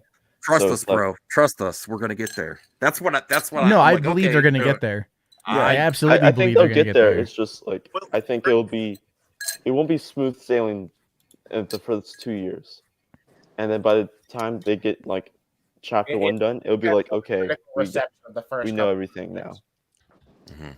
Hey guys, I'm gonna bounce. I've got to go pick my daughter up from Bye, preschool, Sean. so I just wanted to jump in for a little bit. But you guys take care, and I'll come back and watch the rest later. Sure. Bye, Sean. Bye, guys. All right. So I want to do a little bit of breakdown because I like that this is easy to react to as well, and I kind of want to watch it again. I only watched it once, so. Oh, you haven't watched this yet? No, I watched it once, but I want to watch it again. No, we didn't watch it on the stream. Okay. No, on the stream. Okay. Okay, because I haven't seen it either. All right. He does look like he's overworked right now. I'm James Gunn. I'm the co-CEO of DC Studios. So as many of you know, DC has been disconnected in film and television for a long time. Absolutely true. And I like that he started out with that. Yeah. I like how he's pointing out all of the things that have happened in the past 10 years that was wrong with DC. And he's like, we're trying to not fix everything, but we're trying to make everything better. Yeah, but that sounds great, but it still feels a little disconnected right now with all these projects until we see how it. Well, yeah, he had no hands in this. But they were actually starting to connect things before they hired Gunn, and they removed the connections. So they were already connecting things like Waller and the Peacemaker. Because they seem to want to go for a soft reboot for a while. But so now, basically, I just want to stress to you, I'm not lying when I say this. This is not only doing something different than the Snyderverse, it's also sidestepping the Hamadaverse too, and all those characters. So you're doing, I'm just letting you know, that sounds great to start, but I don't know if he exactly sold it through all the announced projects of how it's going to connect. And that just might be we have to wait till see how it connects. Right. And I don't know if the best move is to because the Superman movie, that's going to be the first one, because it's the only one with a release date. I don't know if that's the best idea. Well, I honestly think the Batman and Robin one would be so much better because, as I commented, we haven't seen Batman and Robin on the big screen fighting together, the crime fighting duo, for decades. And the last time was a complete disappointment. So why not lead off with that and get people excited? Because in my lifetime, all I got, I was excited to see Batman Begins. I wanted to see Batman and Robin fighting. And then I got something dark and depressing, and I didn't like it as a kid. As I got older, I liked it, but that's just all I wanted. All I wanted was Batman and Robin, and I didn't get Robin. So what the hell's with that? No, we've needed Robin for a long time. I only think the reason why they might want to do the Superman movie first is probably just because Matt Reeves still has his I assume it's going to probably be at least a trilogy. So. Yeah, I think Matt Reeves. I mean, I just hope people realize that the next Superman movie is not going to hit $1 billion. Warner Brothers needs to stop with that. Even if it make $700 million, that is fine. I think Gunn and Safran will have them in check and be because one Gunn's movies haven't made that much. and so they're like don't expect like none of the first 2 movies or any of $1 these billion. things to be $1 billion. Yeah. I'm talking about Warner Brothers. Well, I also think they're going to keep budgets in line as well. Yeah, they're gonna keep budgets in line. They're gonna be like, a Superman movie will only cost you between 180. Well, they're gonna hire smaller actors that are unknown with cheaper price tags. Yeah, it would really help to as you said, keep the budget in line. Have newer actors, newer faces, and have all that because considering the budget. Part of this is definitely that helped the decision making is old Hollywood and new Hollywood. New Hollywood. The other reason they want to start younger is not because they age, is because they've really refined how not to get in contracts that you have to pay for my likeness in video game. That's if they actually do want that. You'd have to renegotiate Henry's contract for the movies. Then you'd have to negotiate a separate contract for a TV show, a separate for his voice and animated. Well, not separate. They're all. It's not separate. It'll be all in one, but it's contract. But then, it's not just because of the youth, you the would have character, to, because each medium is a new contract, and Right. that's how old Hollywood negotiates. They want It's the similar to what and Marvel's also- doing with TV. Right, and now that it's DC Studios rather than a DC production company, DC Studios can have their own bigger contracts rather than trying to silo it off of Warner Brothers. I just hope that they don't pay the new actors pennies and they just get screwed over. Well, they are going to be doing a lot of work for the money, so yes. Yeah, I think. I mean, how much will the new actors cost? Like 200,000, 500,000? I mean, well, no, they're not gonna. They're probably gonna be something bigger than that, honestly. $1 million, $2 million, whatever. Well, it's because because you're not only just doing a movie, you're signing a movie, TV show, and a video game contract. So it's not like you're just signing it's a a movie or multi-movie. TV show. You're signing a multimedia contract. Yeah, It's not just a movie contract. multimedia contract. And I'm So- concerned about that. That's all I am. Is that That's very much caters to the company, not the talent. Yes. One thing I have a concern about is like a lot of these actors are going to be asked to probably reprise their roles in like video games at least, and I don't know, maybe animated features will be part of this. Yeah, animated is. He said it's all going to be connected. Oh, okay. Well, then, like, I'm kind of concerned about the whole like because a lot of actors aren't good voice actors. Well, you know what? Marvel right now is dealing with special effects talent being upset. Wait till you. I mean, I'm not saying it's going to be a problem, but if you have talent that certainly, what if they really pop and they get $1 billion and they want to renegotiate and they're in every single medium. Well, that's why if it's going to be multi-year. Whoever the talent is does well, the studio should be smart enough to say, hey, you know what?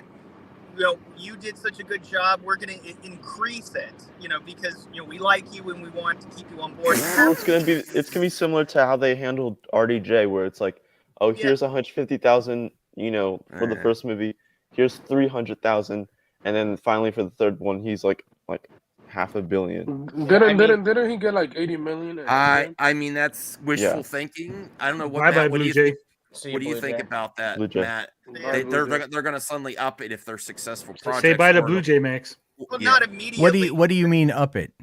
Well, he was suggesting would Robert Downey Jr. after the first movie they really upped his.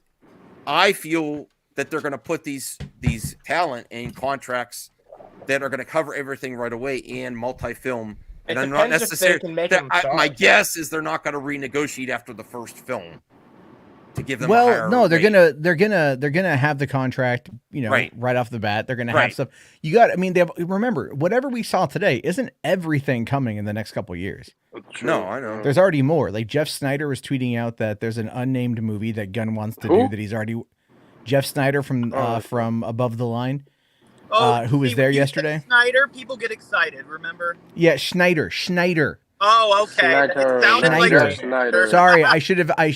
Yeah. Well, it's Schneider. Not it's without the ch, but it's Schneider. Yeah, no, I know, but I have to differentiate because people out there, it's not Snyder, it's Schneider.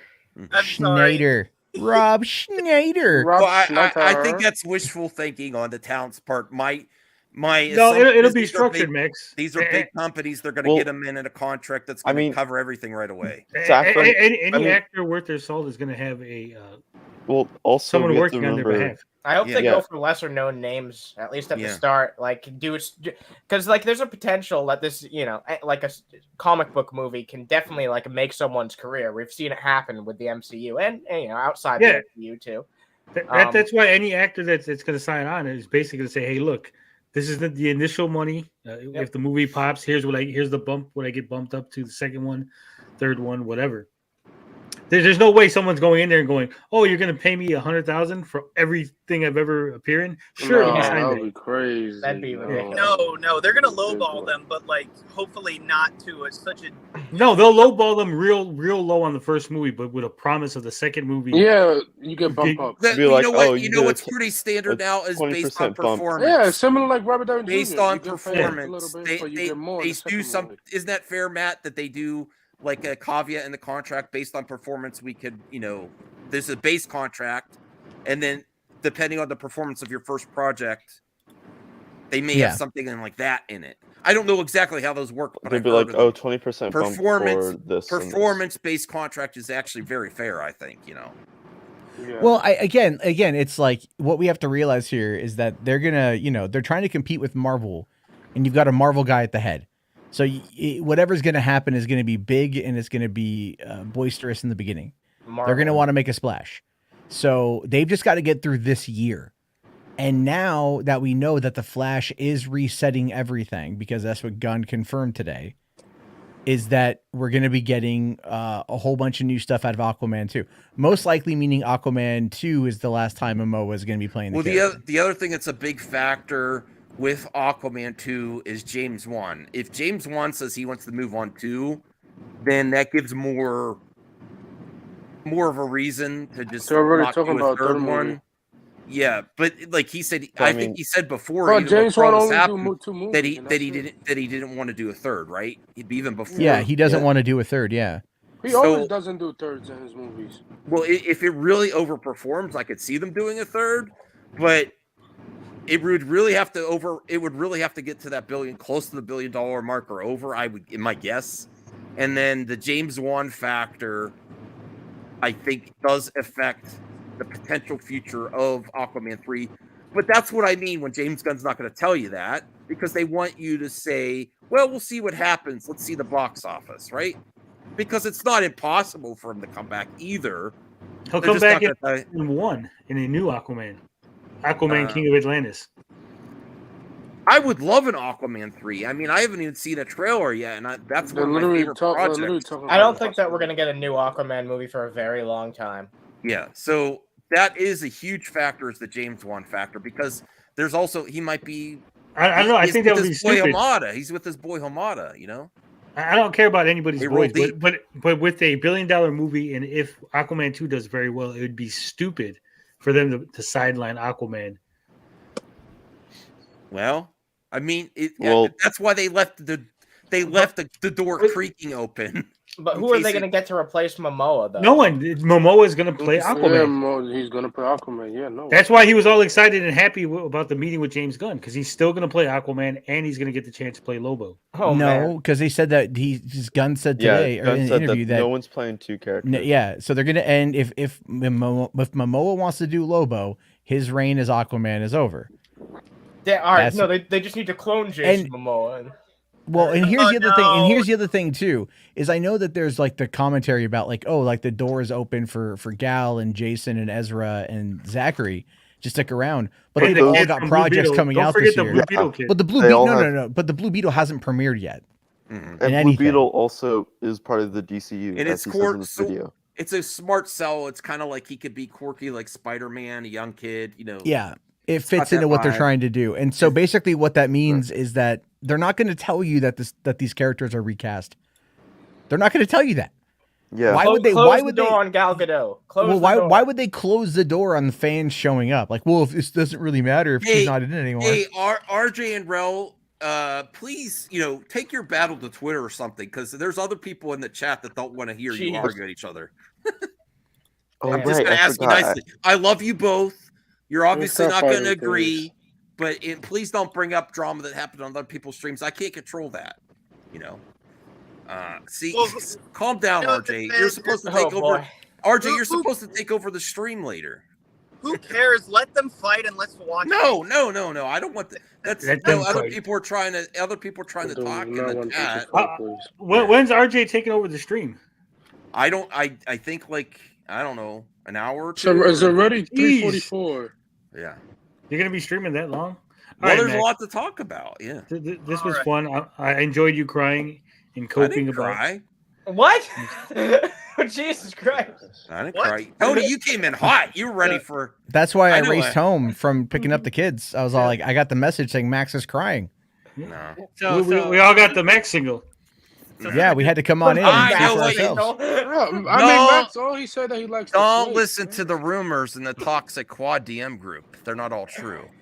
Since I just got in here, how is everybody feeling about this announcement in general? DL's here. I'm leaving. All right, I gotta go. Well, I have that effect on people.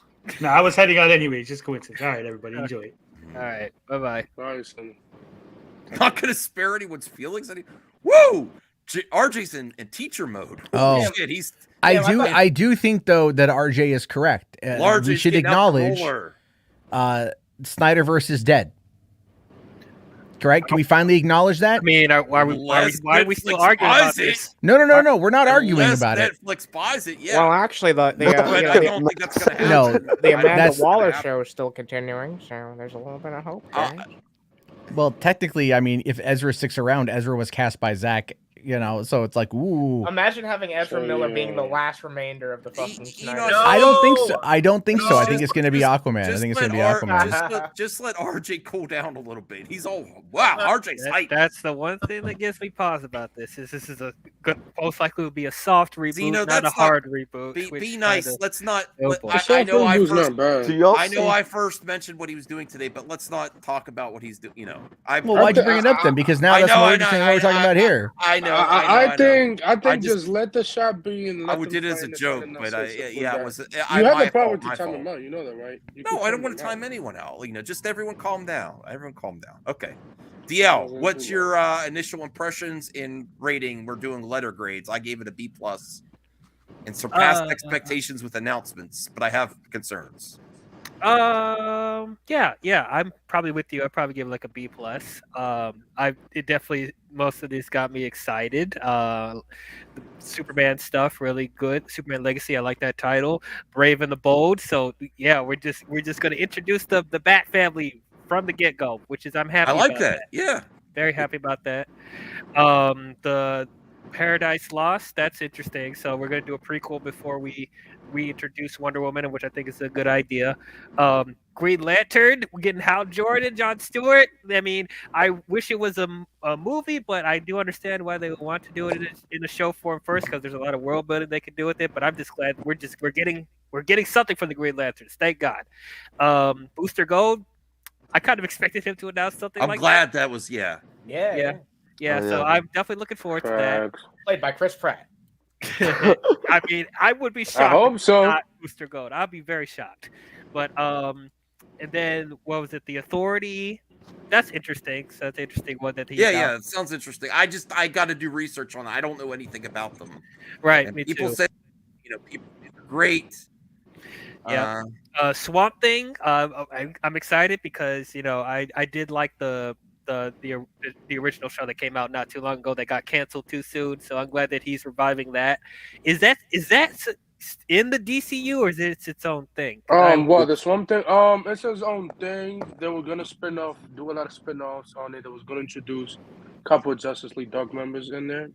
Okay, well, as long as it leads to Justice League Dark, then I'll be excited about that. But yeah, I'm happy they're doing Swamp Thing.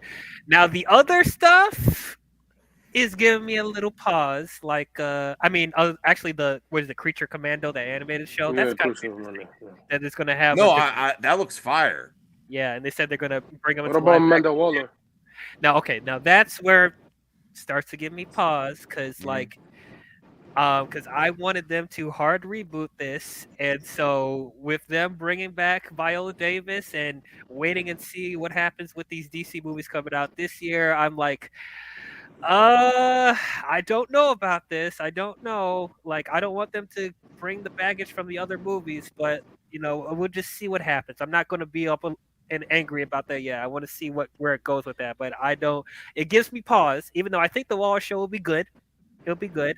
I did like Peacemaker, stuff like that, and it's supposed to tie in with that. So I most likely will like it, and I love Viola Davis, but I'm worried about them just like keeping certain people, and then the other stuff you're going to reboot, and then Jason Momoa's Aquaman is up in the air. Like, okay, he possibly will get a third movie, and then after that, he'll then become Lobo possibly in the new DCU. So does that mean the possible Aquaman 3 will be an Elseworlds movie? Because like we probably won't get that film till like 2025, 2026 if they get on it really soon. So it's like that's the stuff that's confusing me. But other than that, this slate looks really good. I'm looking forward to what he does. Awesome. Are you gonna play the video?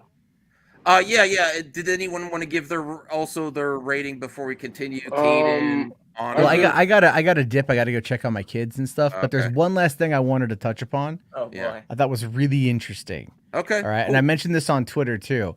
Is that Safran had actually reversed a thing that Jim Lee had done? Because remember, Jim Lee at Fandom a couple years back had said Superman is now truth, justice, for a better tomorrow. Yes. Right? And then Safran is like truth, justice, in the American way. Hell yeah. So, ultra jingoism is back, baby. Yeah. And no, I don't even know if that's going to be a thing or not, but that might have been Zaslav influence too. Oh yeah, I mean the dude's a conservative, flat out. Oh, so because it's like, there is a person that hangs out with EVS that actually did a lot of the work on the Rippaverse that said he left DC because they changed that. Yeah, no, that's bullshit. So nope. I mean, but that's what I'm just going off what he said. Like you quit a good paying job because they changed the slogan. Well, that's what he says. Well, where was he on January 6th? That's my question. What? We don't know. He could have been storming the Capitol. No, shut up. He hangs with EVS. Clearly, he's part of the. He's part of that crew. I like how our chat already has enough drama, and then Matt's like, "Hey, before I go, how about this?" No, that was context. I knew that tidbit, and I thought I'd share it. I saw him. He was actually on. If you think about it, Devin, Superman working on behalf of the United States government and doing things for the United States for the betterment of this culture. Yeah, that's pretty freaking jingoistic. That's a lot of war crimes that could be contained within that. Right? No, look, I mean, think this on your way out. Why do I say something? I say this because we have to acknowledge that Superman is not the best of us. He is a person that could kill us all. He's a god amongst ants. Oh my god! All right. I'm like Zack Snyder. Zack Snyder, I mean, he's kind of hinted at it. Superman is battling with his humanity versus his alien culture. And so that's going to be part of what the Superman legacy is. But it's like we have to acknowledge the fact that if Superman does anything in another country, he's generally working on behalf of the United States, because if he believes in truth and justice, then he believes in the rule of law. He follows the rules set forth by our government, the country of which he resides, the country of which grew him, right, and nurtured him. So there he would be enacting our principles on the rest of the world. He is a war criminal. Bring him to the Hague. Bring him to the Hague. Put him on trial in the Hague. Superman for the gulag. Get the noose. There we go, folks. I just solved the problem right there. Superman is a jingoistic traitor to the world at large, and he should. Come on, Matt. Come on, bro. Interesting. Let him finish. That's not the American way. You're kidding me? Do you know how many people we bombed in Iraq? No. It's monetized. Holy shit! I did not expect that. We're here to talk about DC. I did. The trolling. I love you, Matt, but god damn, don't derail the stream. This is not surprising, because he doesn't like Superman. He thinks Superman's a boring character, so of course he would say stuff like this. Of course he would. I'm sorry, Matt. I have to remove you on. I can't. Come on. You're gonna leave my stream in chaos as you go out. Well, that could have worked if it was just a. Wow, you brought him back in again? Yeah, Matt. Goodbye, because Matt. I listen. You can't silence truth. Okay, I will silence. Are you saying goodbye or no? Are you saying goodbye? Yeah, I'm gonna leave. I'm gonna leave. I'm gonna leave. But Cat, get all the real news tonight here, Hollywood After Dark, folks. See, he's gonna cutting be a promo. He's what? cutting I'm a gonna promo. promo. I'm going live in like literally 9 hours, Max. You're still gonna probably be live at that point, complaining about James Gunn No, I have not to using go Henry get my- Cavill. I'm old. I have to go get my medicine at Rite Aid. They weren't ready yesterday. As soon as RJ takes over, I'm going to get my meds. I'm old. Are you and gonna decrepit. I take a need my nap today, meds. Max? Is that what's gonna happen? I'm need taking my- my meds. I need my taking a insurance. nap. I need my milkshake. The milkshake that makes yeah. you grow. Oh yeah. Need his Viagra pills. Milkshake. Yeah. Max is Frank in The Last of Us confirmed. There we go. All right. Wow. All right. We only got one sentence out of James Gunn. Let's keep going. Yeah. All right, you guys. You guys have fun. Here's An hour and 40 minutes, and you just got through a few seconds. Well, that's what happens on MME. Comment here says I actually went to Afghanistan, unlike Jarbo. I didn't. Yeah, I didn't join the military. I don't know what that has to do. What? I'm not saying. I'm just saying. I'm just saying. Wow. All right, Jarbo, go take What? What? I mean, it's true, right? We killed 100. Oh God. He can't All help himself. Damn, the man's breaking out numbers. The man's breaking out numbers. Oh my God. Can you get me demonetized faster? 3, 4, 5, 6, 7, 8, We 9, 10. We 11, deleted 12. this amount of people. Man. Holy shit. Oh, Jesus. I don't even know what a. Press we play. We need. All right, Jesus. press play. Press play. Let's continue. And it's one of our jobs, mine and Peter's, is to come in and make sure the DCU is connected in film, television, gaming, and animation. And also That the fly. character. That sounds great. Trust me, bro. Trust me, bro. That sounds great. Now let's talk about this for another hour. Oh my God. Yes, keep going. Someone get this thumbnail. I could use it for some of my more. Oh my God. Bro, why? He looks dead, Max. I right know. there. What is wrong with you? I'm going to use it for my so-called hate videos. Oh, keep going. Oh Keep wow. going. And you All say Isaac? Wow. That's why I did that before Isaac. I know. That's why I did that. I'm like, I'm not going to. Characters are Actually, consistent, someone please screenshot that for me, though, please.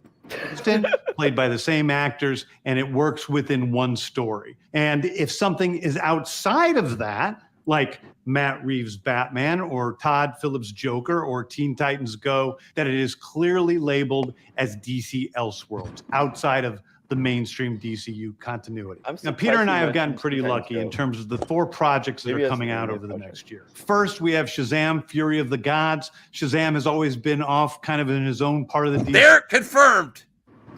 Confirmed. Zachary Can you let him Levi. finish the sentence? Let No, him finish the sentence. wait a second. This is very Let him important. finish the sentence and then you know, you get. you know, what- you know those people that do that examine body movement. Well, if you This- finish They the did it sentence, poorly. then They you did it can. poorly because they Max, you're jumping the gun. No, well, Max, Gunn is, let him finish the no, sentence, then listen. you can examine it. No, I'm dead. I'm dead serious. That means You don't say I Zachary killed, Levi's and over it's like, here. let's see. What do you mean you killed? I Zachary killed at the Levi game was. today.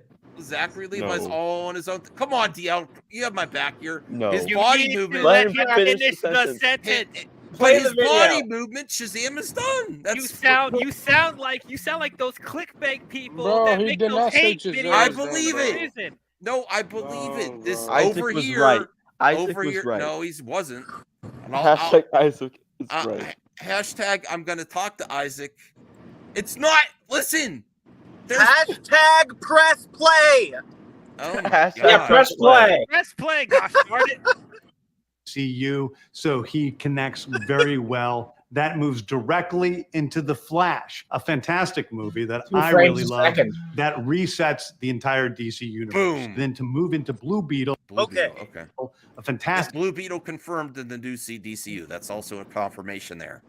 Because he says resets and then move in the Blue Beetle. Confirmed. Okay. Film about a kid who's a marvelous part of the DCU, and then into Aquaman 2, which leads directly into our next few projects, which I'm going to tell you. That's something I did notice there is the language right there that, yes, Shazam is before Flash. Flash is the reset. And then he says Blue Beetle ushers in, and Aquaman 2 is part of the new DCU too. Well, no, Which makes sense. No, well, he says Blue Beetle is part of the new DCU, and then we go to Aquaman 2. So pre Flash, after Flash. But he doesn't mention how Aquaman 2 fits in. He just says That's true. There's still some it can clarification. It moves to the DCU. But that means like if anything has an open door, it's probably Aquaman for maybe one more. But it really depends on James Wan, what Jason wants to do. Bro, James Wan doesn't do third movies. He said. I know that. I know. What you I'm mean just James saying. Gunn doesn't do third movies. Guardians of the Galaxy Volume 3. No, you mean James Wan? James Wan. He James doesn't. Wan. Every time James Wan always do 2 movies, and then he let the third person do whatever he wants. That's true. That is true. Yeah. He's a duology kind of guy. Yes. Thank you, Donna. Yes. Or one with Saw, but anyway. So I like how it was interesting. James Gunn says Aquaman 2 will lead into it. That leads me to believe Aquaman would continue based on the language he's using. At least it's possible. At least it's possible if they want. Yeah. So it, it's possible. It has to be a performer, though. Yeah. I mean, they're not going to say it's not, and they're going to say they're not going to tell you either because way. It's like it's going to be like be vague about these people because they are probably not going to continue. But if they're not going to continue, then people might not watch. Oh, what it is? Yeah, it would have been nice to have Cavill make his final appearance in the Flash instead of saying I'm back at the end of Black Adam. Yeah. You know. All right. I mean, he just gets some actors will stay, some will be out. So you know. All right, let's play some more here. Yeah. Peter and I, along with a group of very talented writers, have started to map out an 8 to 10 year plan of what DC Studios will be in film, television, and gaming. This first chapter is called Gods and Monsters. Now, what I'm about to tell you, is a part of the first chapter. It's not the entire first chapter. I also like what it's called, Gods and Monsters, but that does also seem like Zack Snyder. It sounds kind of silly, but okay. No, I like that. I like it. Gods and Monsters. I like it. I like it too. Yeah. I like it. These characters I know nothing about except Weasel. What the hell is that dude on the right? That's from the Suicide Squad. That's Weasel. That's Weasel. Yeah. But that's James Gunn brother character. This style of animation, if they I can like actually, it. I like it. If they can accomplish that, because when they actually animate, it's probably going to be a little less detailed than this. Sure. But that looks great. Sure. It's always good luck. If they could get something close to that, oh my god! And especially, I mean, you also have Rick Flag Sr., which is, we all know Joel Kinnaman plays Rick Flag. Who is, well, he can now maybe now he'll play Senior. I honestly think he might get Michael Rooker or Kevin Bacon to play Kevin Bacon. Damn. Kevin Bacon. Wow. Kevin Bacon. Damn. Yeah. Okay. All right. I know. Like that type. I know, Devin, but that's also wait. What if Rick Flags come back? Wait. What if Rick Flags come back from the dead? If they're introducing Senior, I don't think they will have him come back to the dead. If they're introducing Senior, I mean, the Flash is. They're introducing Senior in the past, and they're probably going to have him show up in the Waller series, and it's probably going to have like an internal conflict between Senior and Peacemaker because Peacemaker killed his son. So it's gonna be like, okay, like it's like Peacemaker's villain is gonna be Rick Flag Senior. I think he's gonna say. Okay, well let's watch more of this, because I love this off the bat. I was like, wow, that's visually. This is all I was asking for. Dr. Phosphorus. Yeah, let's continue watching the video. The first project is Creature Commandos. Creature Commandos is an animated series. I've written all the episodes. Something we're going to do that's a little bit different at DC is we're going to have characters move into animation, out of animation, usually having the same. So that's also, if this is successful, it could lead into live action too. That's also really exciting for someone to get on board. A great sell for a new animated series. If this does good, I would actually like more of that. Start with animation first. See how some of these other, some other properties. Maybe you could start with the animation and see how the intrigue is there, see how it performs, and then move to the more expensive media while keeping animators employed. Is that a stitched together pair of tits? Now I what? want to Who see it cares? more. Yes. That's funny. Yeah. Same actor play their voice as who plays them in live action. The next project up is Waller. This is a story of Amanda Waller, played by Viola Davis. Viola Davis is going to team up with members of Team Peacemaker, and this is a story that's been created by Crystal Henry, who did Watchmen, and Jeremy Carver, who created the Doom Patrol. It is a fantastic Which story Watchmen? The that's TV out show of or this the world, movie? and I can't wait. The TV show. Anthony? Oh, the TV show. Okay. Yeah. Yeah. So He is coming forgot up Deathstroke, before too. Peacemaker season 2 then, right? Well, no, He this is basically said so Peacemaker season 1, then you have the Waller show, and then Peacemaker season 2. if they get to that, yeah. Okay. Because he's going to be busy. I don't know how it's going to, I don't know. Well, How it's I'm No, he's sure directing all the since he episodes. already he has written probably Peacemaker season 2, since that was announced before any other thing has been announced. Okay. But I'm this sure he does also confirm that he has an open door for anyone that he wants to bring back that he oversaw in the prior version. That has to be clarified. Yeah. He does have an open door. Max, how do you feel about that? Do you feel like that's unfair? Yeah, it's unfair, but he's going to do the work. It's completely unfair and it's selfish, but that's how most creatives are. Entertainment. That's probably the one That's thing how that I agree with him on. Zack Snyder would do the same thing. Matt Reeves would do the same thing. All right, fair Ryan enough. Johnson would do the same thing. That is another thing that I have issues with Hollywood. When anyone gets the opportunity, they take it for themselves. They play ball. They take the opportunity. I mean, and that's typical Hollywood. That's typical Hollywood. So people think I'm a hater. I'm like, no. Listen, I wasn't happy when Matt Reeves said, I'm not going to fix Ben Affleck's script and work with Ben Affleck. I'm taking my shot. But that's what the whole industry does. And you make the most money that way. And you don't make as much money or notoriety patching up someone else's mistakes. You make the most money, the most opportunity, and everyone likes a blank canvas instead of finishing someone else's painting. But I don't like a bunch of unfinished paintings either. You know what I mean? That's my nuance. So he admits in here, James Gunn's opportunity is too big to pass up. So that also gives everyone answers, because if you remember, like a year or two ago, when he said to the Suicide Squad, he said they offered him Superman and he declined it. But now this gives the direct answer to everyone asking those questions. So what changed? He said the opportunity was too high, once in a lifetime opportunity. And you know what? No matter how much we dislike his choices, if you are a creative person and you have the opportunity, not of just one blank canvases, but a whole room of blank canvases, that may be too hard to pass by. So even though I criticize him in the industry for not fixing up the mistakes they have and just moving on, it is a once in a lifetime opportunity. There's never going to be a position for like this. Probably for there's not going to be a position like this for Marvel if someone takes over Feige. This is a once in a lifetime. Yeah, as you mentioned, Affleck. I wonder what project in this chapter 1 is he directing? Batman.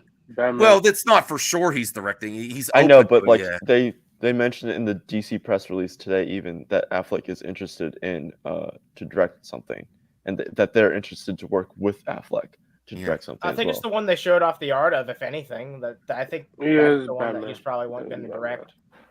Yeah. Batman will be easy for him because he wants to. I mean, if he does Batman, that would be good for him. All right. Well, let's see what else. Let's recap this. But yeah, he admits that's what changed when he said I turned down Superman before. Well, this isn't just Superman. This is a once in a lifetime opportunity. That's what got in his mind. That's that opportunity once in a lifetime. If you say you have a job and you get up for a promotion and it's a once in a lifetime promotion and that gets in your head and his creative juices, he couldn't stop thinking about it. It got in his head the opportunity, and that's what changed when he turned down Superman the first time. Hey, Saggy, how's it going? Oh, look who it is. Blue Beetle confirmed, part of the DCU. Oh, what? What happened? Blue Beetle was confirmed, part of the DCU. Okay. It's part of the new. It's part of the new universe. I mean, Saggy was right. Yeah. Was I? Yeah, you said Blue Beetle was the key. Okay. Well, Did he you was right watch? about Ezra Did you Miller watch and- the Saggy? What did you rate it as? Letter What grade. the Slate? The video. Did you see the video? The whole video? Yeah, I saw the video. I was with Caden in his spaces this morning. Oh, Yeah. Caden had a Spaces. Yeah, and it had 2,000 people listening. Really? Why am I Yeah. on screen? Can you just? Oh. Wow. Can you say Wrong suck person. it? Can you say suck it, RJ? Suck it, RJ. Okay, first of all, New pause. sheriff in town. If RJ or Caden did the spaces, they would equally still have the same amount. Yeah. RJ and Caden have been like really big people in this fandom lately. I'm proud of them. Yeah. I'm a really big Saggy. person in this fandom. No, you're just a big person. Oh! Wow. Yeah, I set her up. I set her up. Wow. Oh wait, are you gonna eat crow? Eat crow for what? Your bet with I'm not saying this, Samir. I don't know. I don't think she necessarily has to. Your bet I mean, with they still were mentioned. Listen, me and Nicotina are dealing with that. Okay, I still think I won because I mean, they were still mentioned. So I mean, I think it's like I think I can eat crow. For Nicotina, I'll eat crow because I love Nicotina. I love Andre, so I'll eat the crow. Yes, they didn't talk much about the current projects, so I'll eat crow for Nicotina is the best YouTuber on the platform, and he's amazing, and he was right, and I was wrong, and now I have to subscribe to his channel membership. So Yep. Mm-hmm. I wasn't sure. I was like, I think you could have taken it out on that. Like, good on you. All right. Good on I you. have enjoyed chilling with you, Max, but I gotta head off, man. Oh, Anna. Yeah, I gotta head off. Do you want to know my letter grading before? Yes, I fuck yes. off? All right. So I think that this it's gonna depend. I think that this could be an easy A, but I really don't want them to keep Gal Gadot and Ezra Miller. I just don't care for them in the roles. Especially Gal Gadot. I don't think that she's really that good of an actor. Not like nothing against her, but I just don't like her acting chops that much. But she looks good in the role. I'll give her that. But yeah, I don't know. I prefer an entirely fresh Justice League cast. But you know what? If they're gonna keep No Ezra Miller, no inclination, no preview of a Justice League yet. It's Yeah, gonna be no- a while. yeah, it's gonna take a while. They'll probably be a We're not- chapter 2 thing. Take your time. we're not gonna get a new Justice League until they reestablish the new character, the new casting. True. Yeah. So Yeah. it'll be a while. Yeah. I think also they're listen gonna. to Kavari. You self-proclaimed anti-Snyder. A ton of random S. All right, Well, you I guys mean, have a great day. Thanks for You too, having me, Anna. Max. Nope, anytime. Have a good one. Bye. Cyber Cells I mean, gives it an F. Does the first chapter need to set up a big huge event at the end? Not really. I would like it to. I would like to, but it doesn't because have of what to. we've got. But no, it does. No, nothing has to happen. No, nothing has to. But I think whoever. whoever's the big bad of the Green Lantern TV show is gonna be the big bad for the whole. Well, Oh, he God. says that the land show will discover something that encompasses the whole DC universe. Yeah, So I don't like, think you know. that villain will be just for that chapter. Whoever that villain or whatever they discover will be the villain for the whole thing. Oh God, is anyone prepared for this Thor Oh, justice? God, RJ. He's gonna Nobody lay down cares, some thunder. RJ. Enosh. Even though when Enosh and Rel in RJ were going at it, he did say something funny.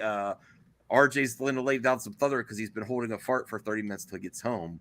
Oh, what? That was funny, Enosh. I didn't highlight Oh it. but- God, is he here? Oh, Enosh. That's Enosh. I thought that was RJ. Oh, no. I don't have any gas to pass. Oh, okay, good. Listen, I love RJ. RJ needs to settle down, though. No, he's gonna He's with the going thunder. a little crazy in the. RJ, if you're listening right now, I'm not mad at you, but I love you. I love you, bro. I love all of you. But like, it just amazing. I knew today was going to be this way. It's just like everybody just comes out to get. And I'm sorry, I'm not trying to take over. You just pulled me up right away. I was actually going to be quiet, but no, I just like if you like it, you like it. There's a lot to come. Let's just see what happens. Let me translate for you for RJ. Okay. Okay. Translation for Enosh because he's not going to say it, but RJ, I love you. But sometimes you just shut the fuck up. Don't be. Oh, we have a swear jar. Yeah, we're here. definitely demonetized. Swear jar. Uh-oh. Worth it. How much? It's just not that big of a deal. 99 cents, whatever. Listen, listen. We can. Why? This is the problem, and this is what I knew was going to start happening. We can move on, folks, and go on to the next part of DC without trashing everyone who likes the other stuff or whatever. And I get it. There's a lot of just douchebag, horrible, Snyder fans out there. They claim to be Snyder fans, whatever. I get it. I understand it. But today's not about that. Today's not about having to trash on all that stuff or all those people. Today should be a day that we're talking about the actual facts, the actual things that we're getting, the movies, what they could be, that's what we are if we're fans. We're talking about these possibilities. And I'm telling the Snyder people the same thing. Don't get all bent out of shape and douchey because you're not getting what you want or because you think you're getting what you want. The reality is nobody knows what this stuff is. So I don't understand how somebody can be like, this is brilliance. It's all going to be amazing and fantastic and just it's all going to just, hit the greatest heights of everything because we don't know that. Well, I agree. RJ, I was just joking, by the way. Well, this is. I have to say this. Kavari is one of the biggest Snyder haters. This is oh yeah. Look at this. Stay in your lane. All this James Gunn ass kissing, and then he says, "Honestly, Zack Snyder plan seems more epic." You are the biggest hater I know. Wait, pause. Listen. He says I am. He says he is. Here's the thing. Here's the thing. The reason why there are people who are excited for James Gunn is because James Gunn did very well over Marvel. So they're kind of hoping that James Gunn does that for DC. Yeah, and now I'm with Enosh. It's cool that this slate is out there. I want to remind everyone, just because we know the projects, it doesn't mean it's all going to be amazing. It doesn't mean it's all going to be. So it's we have an idea of what James Gunn is going to do, but that doesn't mean that those projects are going to be mass hits. Some of them probably will. I think the concept of the whole the Paradise Lost, the Wonder Woman TV show without Wonder Woman, I think that'll be interesting. But I get everyone's excited, and have zero emotions, but at the end of the day, remember, guys, it's just entertainment. This is not our real lives. This stuff isn't paying our bills. If anything, we're paying their bills. So there's no need to be this openly, ridiculously argumentative over some shit that at the end of the day is not real life, guys. Relax. Although I will disagree with Enosh. Fuck the Snyder bros. Sorry, I swore again. But screw them. Screw them. I will clown on them all day, every day. I will clown on them every chance. Anytime that DC does something that makes it more apparent that the Snyderverse is dead, I will relish in their tears and I will sustenance myself with them like bubble tea. Okay, two things. First of all, Saggy, you're not disagreeing with me. Absolutely F those guys. F all those people. I don't care about that. I'm just saying today is not the day to get caught up in allowing those people to get you pissed off. Look, there's people who come into my chat and try to get the best of me and say horrible things, and I know who they are. They don't know that I do, but I know who they are. I know what they're doing.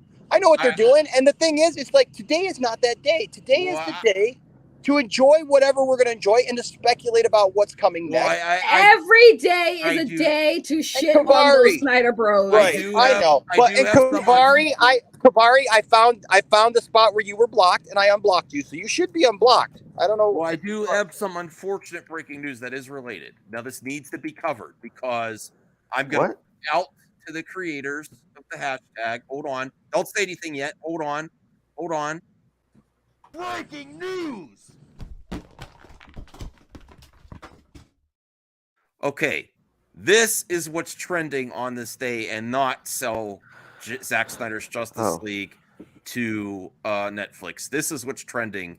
So I'm gonna reach out to the people that create the hashtag, and say this is an issue you have because Wow. this is what's trending. Obviously, it's not about sell Zack Snyder's Justice League with this is what's trending today. Now, I'm not necessarily against this either, as long as you're not toxic about it.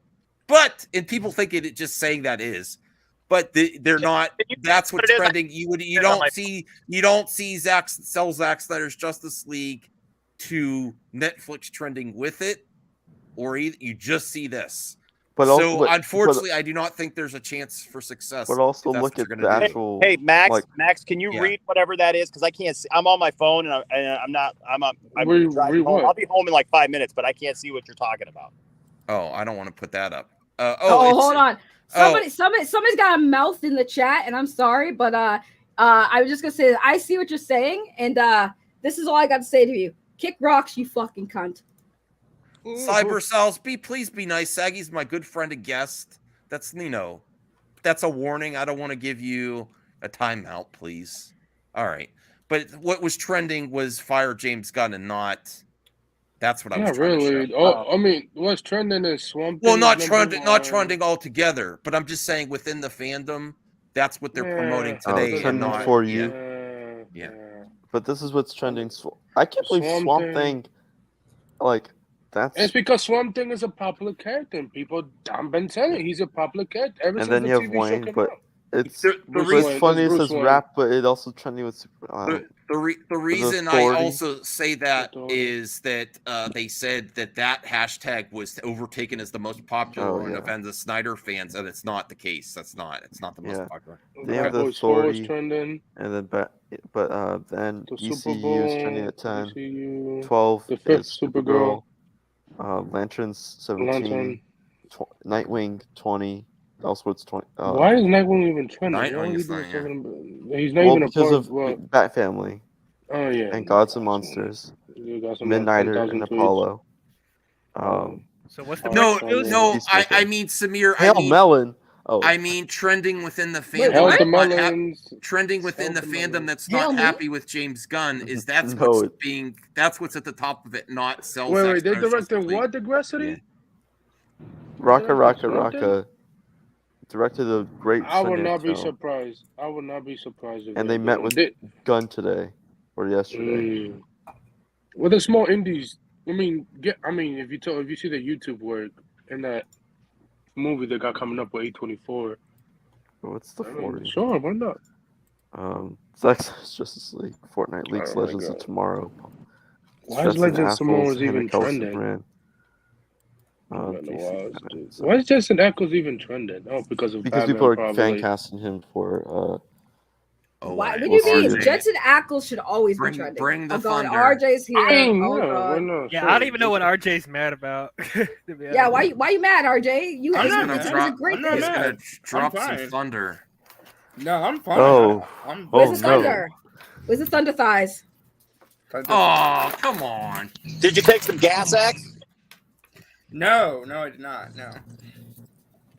Little Pepto Bismol there to kind of like DC did. Heartburn, acid, diarrhea. No, I'm excited to talk about that. I've been waiting all freaking day to talk about this. So, how's you want me to change it so it's live on your channel too now? I'll do that. No, it's fine. No, I'm gonna do that. RJ needs clout. Give me clout.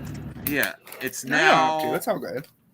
Listen. He's retired, remember? Do your freaking intro. Go full screen while I do this. Go full screen. So Snorlax is gonna give it to you. Go full screen. I'm making it public on yours too.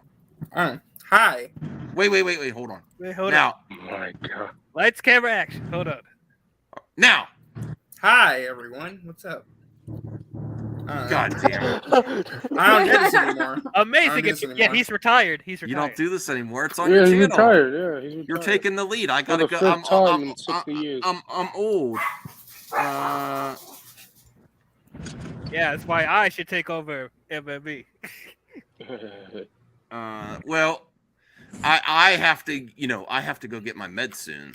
No, you're fine, Mac. No, I was just gonna say, like, for me, looking at this, because I watched the video, I read through the press release, I read through the interview they gave with DC officially.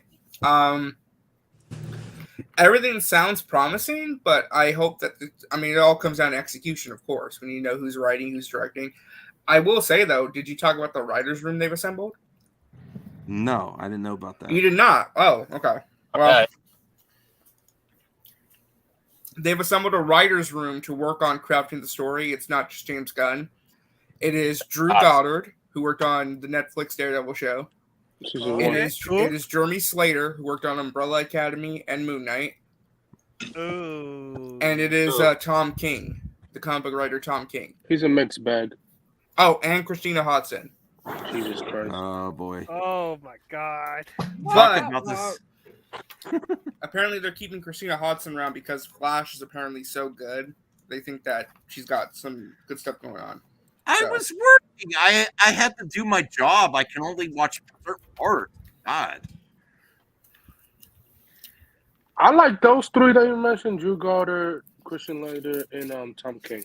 I think if Christina, the Flash is I don't know a great, about that. if the Flash is a great movie, then maybe I'll be okay with. Well, supposedly James Gunn said he got to watch it during a screening. He thinks it's one of the greatest superhero movies ever made. So. Oh my God, the hype is That's too real. right. Like I don't know, man. Like I mean, I'm Based on what looking forward to everyone's the saying, Flash. like remember the test screenings were supposedly about the same number that the Dark Knight got. People are saying this is a really, really good movie. Plus. I don't know. It better be great. It better be. That's what I'm saying. It better be great because I will be so angry if it's not that good. I'm gonna be like, why? This is the new DC, though. This is the new DC. I'm just saying it's not exactly new. It's not exactly old. It's Well, like I have been saying, like everyone keeps forgetting, the Flash was part of the Walter Hamada when the old WB. They started the Flash. They had the plan already to do the reboot back then. So Gunn has to work off of that plan because they are already going forward. Yeah, because David Zaslav's like when David Zaslav got the movies, he's like, all right, I gotta see this. Okay. All right, I want to move forward with Flash. But now he brought in James Gunn and Peter Safran. It was like, all right, here is what they were planning on doing. Y'all got to work off of this because we're going to launch this movie. Saggy, to your point, not to cut you off, I just want to mention this. I think you're correct, but I would say the reboot that James Gunn planned is not the same reboot that Walter Hamada was planning. Right, but that's it's what I'm different saying. projects. It's going to be a different creative. I'm 100%. You're right, but that's what I'm saying is that they were going to reboot no matter the Flash what movie, no matter what. But now Gunn has to work off of the Flash movie and figure out how to incorporate his new universe with that movie. Well, so that's what I'm saying. Yeah, and I wanted to say too, what I loved about this video is that right away it was like talking to someone directly.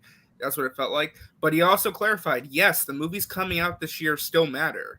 So that you do need to see them to get ready for the new slate of movies. Right. That's what I'm especially saying, Flash. Yeah. But Flash and Aquaman, definitely, because again, he's building off of the movies that are coming out. So that's why these movies are still coming out, why they're still important to the universe, because he's building off of it. Yeah, and a couple of my key takeaways too were, I think this is everything you could have possibly asked for the most part. You got your heavy hitter characters, you have your unknown characters who like nobody knows, and you have your wild card like C and D list characters like Booster Gold and Swamp Thing. So it's a mix of everything you could have asked for chapter one slate, to be honest. This is only part of it. The thing that kind of surprised me, if you want to come back, use your adult voice. I'm putting you in a timeout. Come on. Yeah. Calm down, Andrew. Oh my God. The thing that excited me the most. Hey, Anthony, don't add to it, man. Sorry. Okay. All right, go ahead. No, I was going to say the thing that excited me the most that I was kind of surprised by was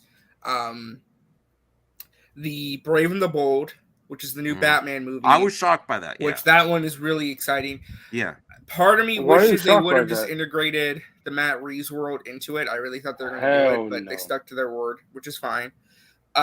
It's exciting that you're going to get two very different Batman universes going on at the same time, so that's exciting. I'm not crying today, Saggy. Swamp Thing being like a very dark horror film, I think is really cool. Please get Guillermo del Toro. That'd be amazing. The animation stuff I think is a really big deal. Like they're going to transform and kind of reorganized DC animation to be integrated into the world.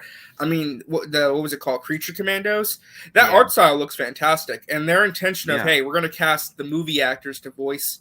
Because remember, and this is what I've been trying to tell people, they are signing all brand new contracts because the contracts don't just include movies anymore. They need to include TV shows, video games, animation.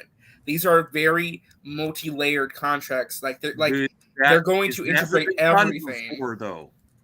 It hasn't been done before. That's a huge. Yes, and that's a big thing because even with Marvel, like their animated shows, they've tried getting the Marvel actors to voice them in What If, but now all of them come back. I mean, listen, Booster Gold. That's a character people have really been wanting to see. James Gunn put out a poll, and he was ranked #1 in terms of characters they want to see. Who else was there? Amanda Waller, we kind of knew about because it was reported on back when Peacemaker came out. They were working on that.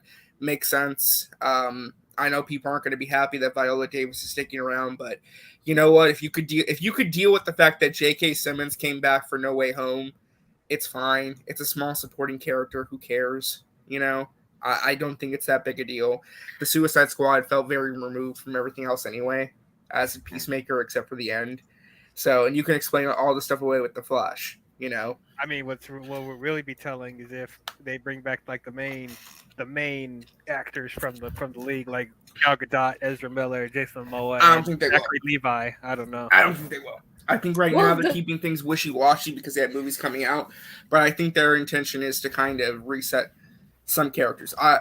The only one I could possibly see staying is Jason Momoa, but I think even that's a stretch. Because no. They're definitely here's the thing.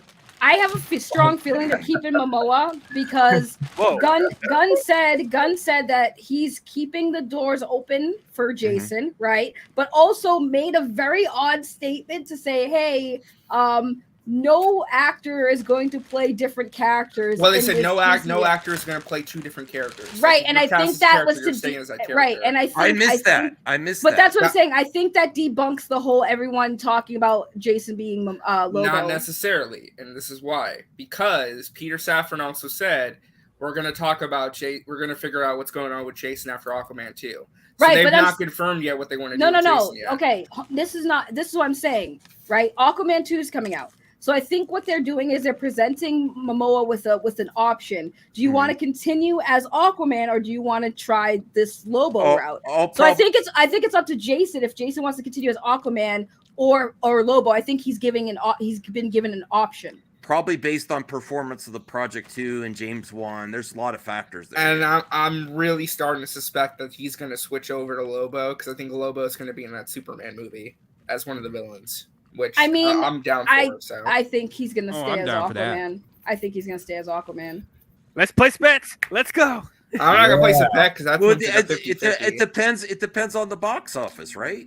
Yeah, for sure. If you don't put Lobo in that Superman movie, you're missing out on an opportunity. Right, but it doesn't have to be Jason Momoa. Oh, jeez. No, it doesn't have to be Jason Momoa. But my question is though, if Jason decides to do Lobo, which I think Lobo would be a great fit for him, I think he'd do really good in the role. But if he decided to do Lobo, who do you think they would recast as Aquaman?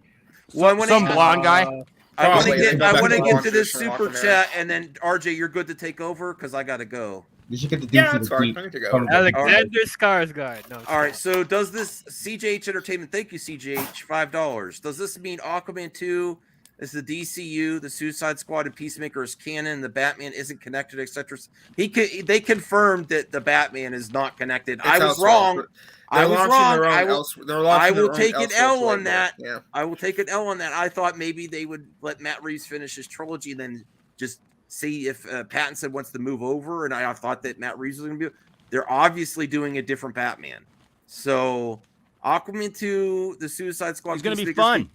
Aquaman 2 is still undecided. It's probably performance based and entertainment based. If Momoa, who wants to do it? If it makes $1 billion, they're going to consider it. Come on, they're going to consider a third one.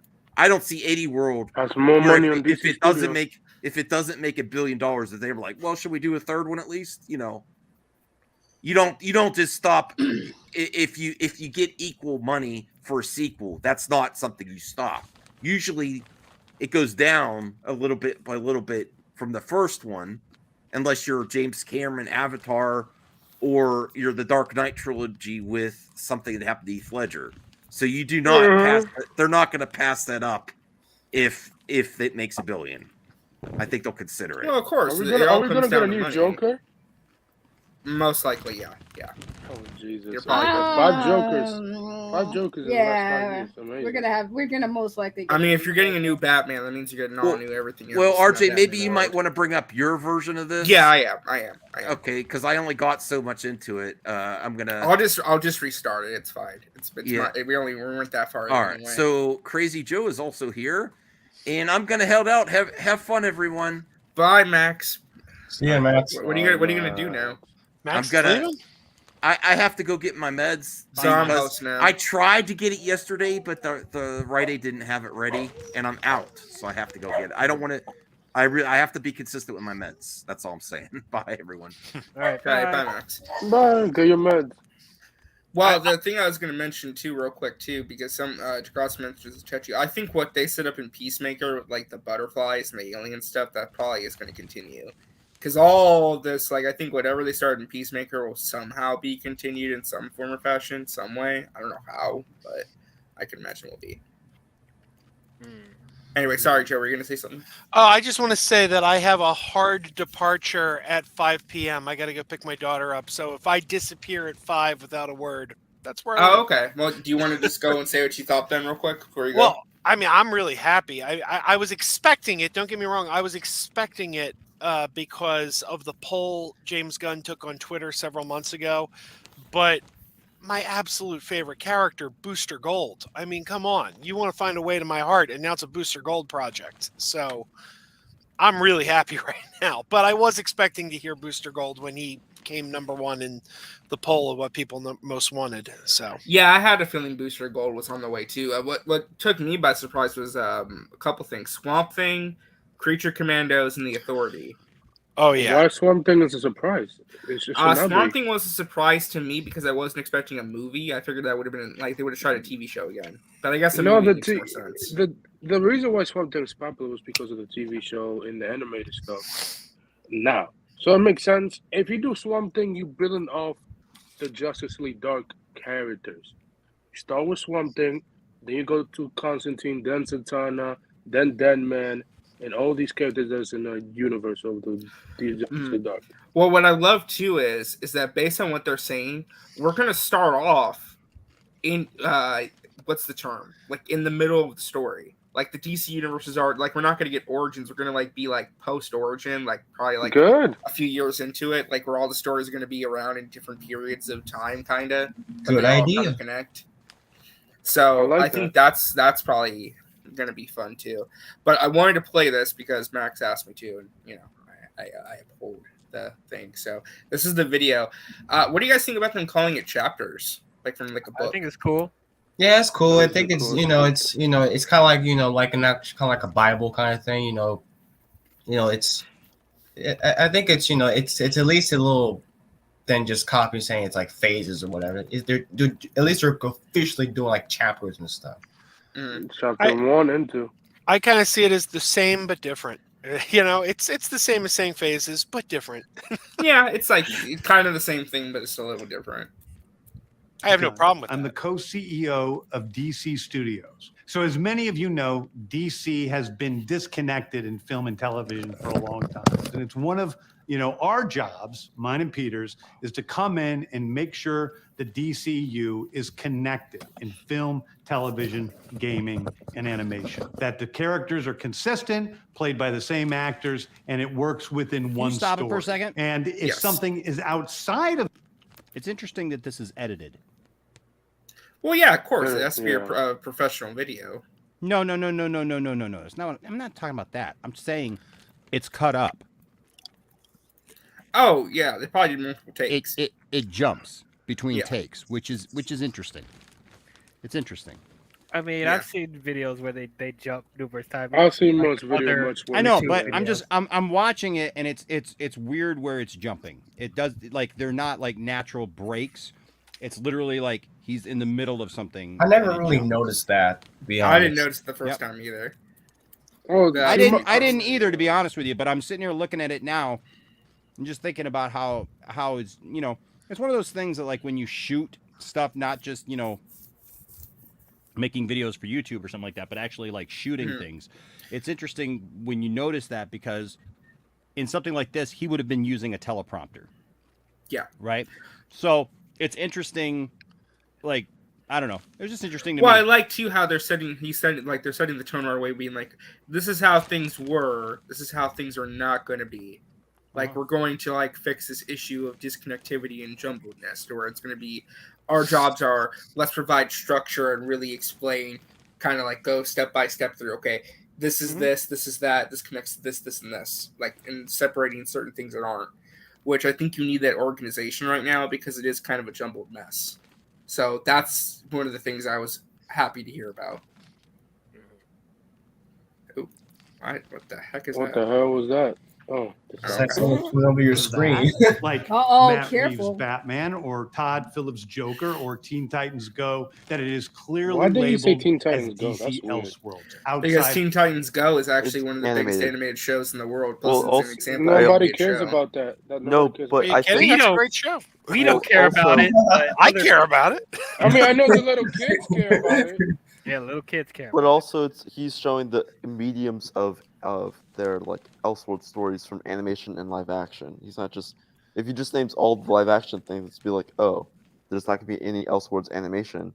But you do have Teen Titans Go, you have Harley Quinn, you have all these other like Elseworlds like animation stuff that you do have to mention. So yeah, it's like, if it's like like Young Justice season 5 or whatever, that's considered Elseworld. By the way, if you're an adult and you're sleeping on Teen Titans Go because you think it's a kid's show, you're missing out. It's got really sharp writing. A lot of the jokes go right over the kids' heads. Like they got golden. I know, Girls man. jokes Especially on like there. when Cyborg and Robin put their butts up in the air and they're like swinging them back and forth and they do like dance parties. That's really they got intriguing stuff. They got references in there to like the Golden Girls. There was an episode that was parodying like My Cousin Vinny. I'm like, the kids aren't getting this stuff. Oh yeah, the one episode where they were like talking about pooping on the toilet and stuff. That was funny. Okay, I'm going to answer this. It's interesting because if you're putting this out, it's interesting because it's not the breaks so far are not at normal breaks in his speech pattern. It's literally in the middle of like an idea instead of like closing an idea and moving on to the next. It's not just the ums. If he's using a teleprompter, he wouldn't be using, I would hope to God he wouldn't have a bunch of ums and whatever, because he should be using a teleprompter for this. This is not just like off the top of his head that he's telling us all this information. What I thought was interesting about it is the breaks, where the breaks are. That's what's interesting about it, because he's getting to a point, instead of like doing a take over and just finishing that whole thought, it's just cut. You know, it's just it was just an observation, guys. Jeez. It's the extended cut confirmed by Enosh. It's the extended cut of the speech. Just saying. The only Teen Titans episode I ever watched was the Zack Snyder episode. And that's it. Other than that, no. I've watched Teen Titans. It's fine for what it is. It's the only show that I like is the original Teen Titans from 2000. Well, yeah, but that's comparing apples and oranges, you know. I had to once I was in the hospital for like a month, for months, and the only channel I had to see was Cartoon Network, and Cartoon Network played Teen Titans Go almost 24 hours. Yeah, they still do that, sadly. Yeah, I got to say it is for kids. It's for kids, but there were some episodes like I really like it. So there is. I mean, it is for kids, but I've grown to like it. I was the people like, oh no, what are they doing with Teen Titans? They're like old school Sesame Street. They write it for the kids, but they put a layer of jokes in there that only the adults are going to get. So when you're watching with your kids, I did see like I remember like the episode where they were in Batman's Batcave, and then you see like the crowbar next to Jason's child Ash. Remember that? Yeah, there's all kinds of little jokes and stuff. You remember that? Like there's an urn that says Jason, and there's a crowbar next to it. Yeah.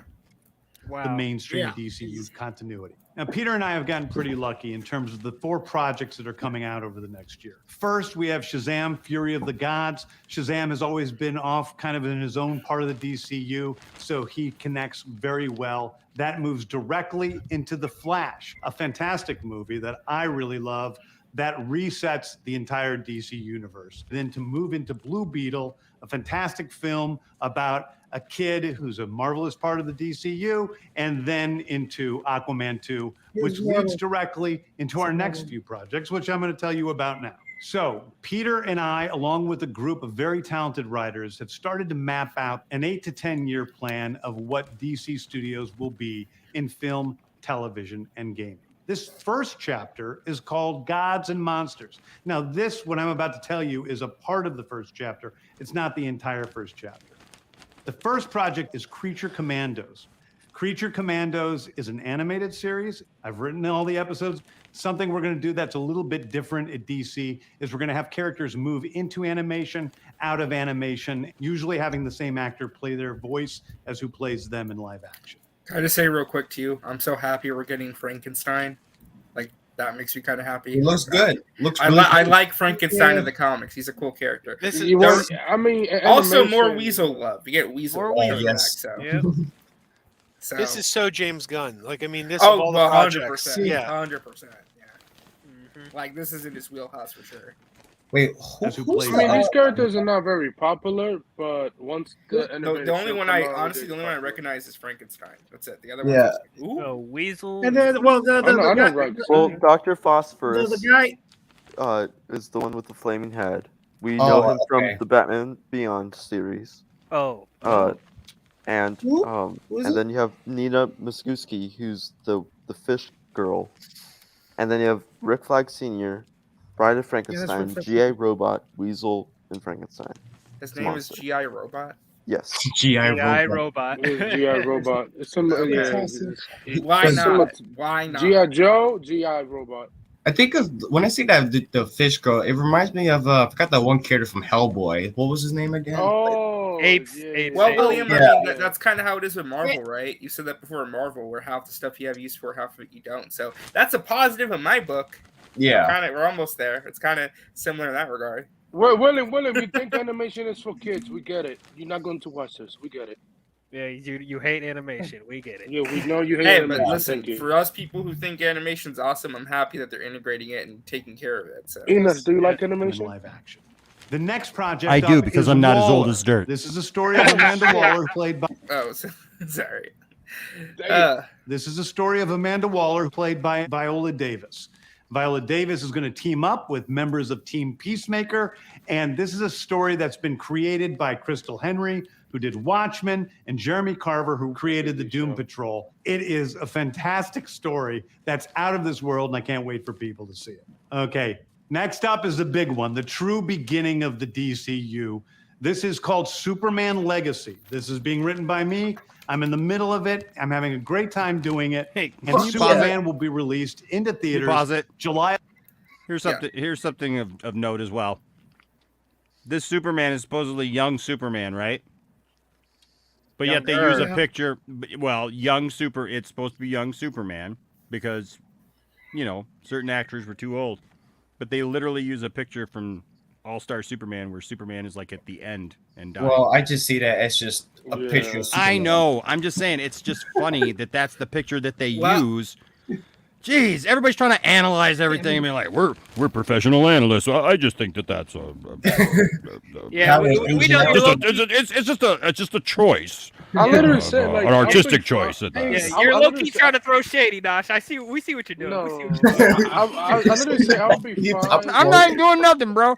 I'm sitting there eating popcorn, trying to watch a video. That's Be 5 honest, minutes long. we'll get into it a little bit later, but there's like a lot of Grant Morrison inspiration in this first chapter, which I'm down His with. birthday's today. Morrison. Yeah, so I mean, listen, I'm not saying they're going to adapt Superman, All-Star Superman, but maybe this picture has a purpose. If I were to guess, I think they're adapt Superman versus the Elite, like a story like that. Oh God, no. Oh God. Well, I know you say, "Oh God, no," but I'd be fine with that because I think it's a good story. So Sure you do, because that's one of the best Superman things that everybody wants to see made into a movie, right? Well, Superman versus the Elite. I'm saying like a general idea of what that story stands for, represents, and what it takes that character. I mean, you could change elements from the story, yes. Yeah, I mean, maybe Superman fighting the Elite in the first 5 minutes of the movie. What about Nuclear Man? Well, no, because Bring on Nuclear Man, man. No, wait a minute. no, Mark Pillow. Bring Mark Pillow back. Wasn't the Elite a Fire. stand-in for the Authority because they couldn't use the Authority? But now they've announced the Authority, so you could do. Yes. No, Joe, I Hold think on, you're it's on an point. issue. I think It's an issue when Superman. Hey, little movie perp. Go ahead. I only bring this up because that picture is from All-Star Superman, which is a story of older Superman who's at the end of his life because he has absorbed too much solar energy and he's going to die. And so it literally chronicles his last day on Earth, where he does all these things and kind of like wraps up everything before he dies. That's the point. I mean, I guess you could get a younger vibe out of that, but I mean, that's what this is from. I mean, that's what I was saying. It's an interesting choice of picture for Superman if they're telling this younger Superman story. That's all. I don't think it means much, but I understand. I don't think it means much. Observation. No, I know. But no, I was gonna say to Joe's point, I think that the Authority might connect to the Superman movie because. Why wouldn't he? He's leading it right now. Yeah, so he's leading the Authority in the comics right now. I think that's a possibility. Because if you think about it, they mentioned the Authority is kind of going to be about this group of people, these heroes who think that they got to do whatever they got to do to protect the world. So if you have that inner conflict where it's like Superman versus the Elite, because that's the point of the Superman versus the Elite story. It's about challenging Superman's ideals. And I think that would be a really good writing opportunity to reintroduce a Superman, to kind of really dive into who he is as a person, what he stands for, and how you adapt that character into a modern lens. I think it's a great story, and I wouldn't mind if they kind of took elements from that. So that's took elements and change it. You could do that. Yeah. Elements, but change it. Yeah. And Superman will be released into theaters July 11th, 2025. Fuck yeah. The next thing is a big premiere HBO television series called Lanterns. This is the story of a couple of Green Lanterns, John Stewart and Hal Jordan. And we have a few other Lanterns peppered in there, but this is really a terrestrial-based TV show, which is almost like True Detective with a couple of Green Lanterns who are space cops watching over Precinct Earth. In it, can I just say this? Personally, this is just me personally. The idea of making Green Lantern into a True Detective style space cop show, I love that so much. That's a great idea and concept. Yeah. And I think it's totally different what I think from what Greg Berlanti was going to do. Because remember, that was going to be about across time with different lanterns across time. Yeah. But I'm down for this. I'm like, yes, I will eat up a space cop show. Can you please share my screen here for a second?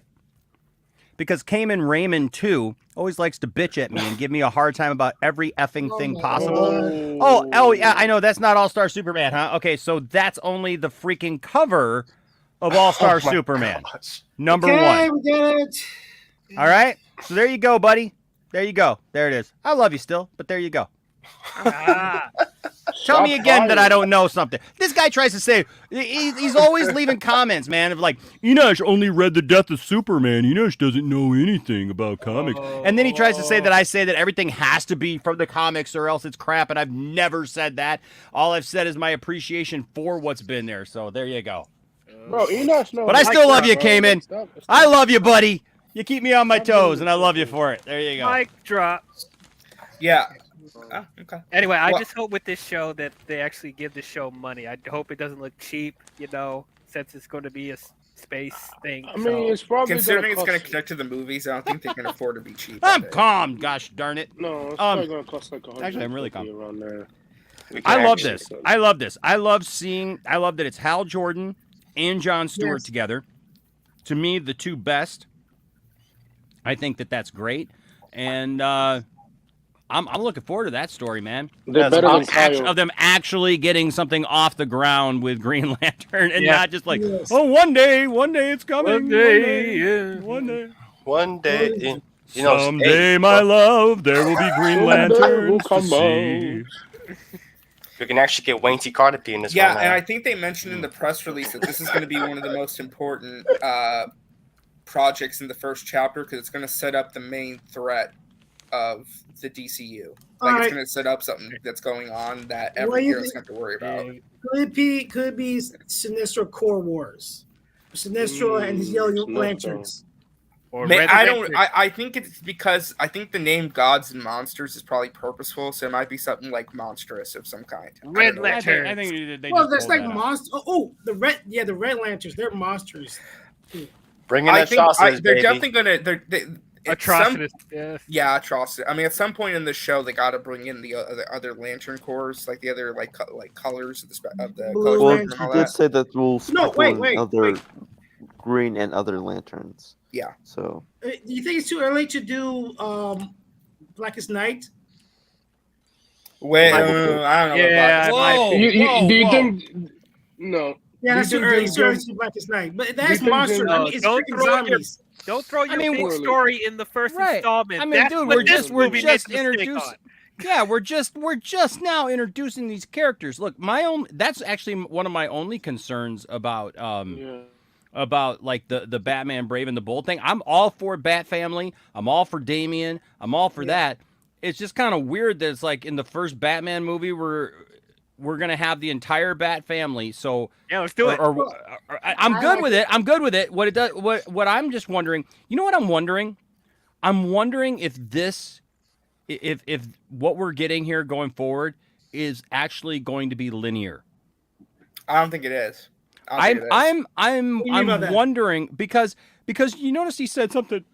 Excuse me. He said something about how our heroes will already be heroes and they will have been active. Yeah, we're skipping the origins. I get that we're skipping the origins, but like, okay, to hear about younger Superman, okay, and then hear about a Batman who has a Bat family and is at the point of Damian, okay, who is, you know, he man 43 when he was 43. There's some time there that's different. Okay, is what I'm saying. So well, I'm wondering if we're gonna. Well, no, there's no really arguing that. I mean, you can't tell a 20-something-year-old Batman story with Damian.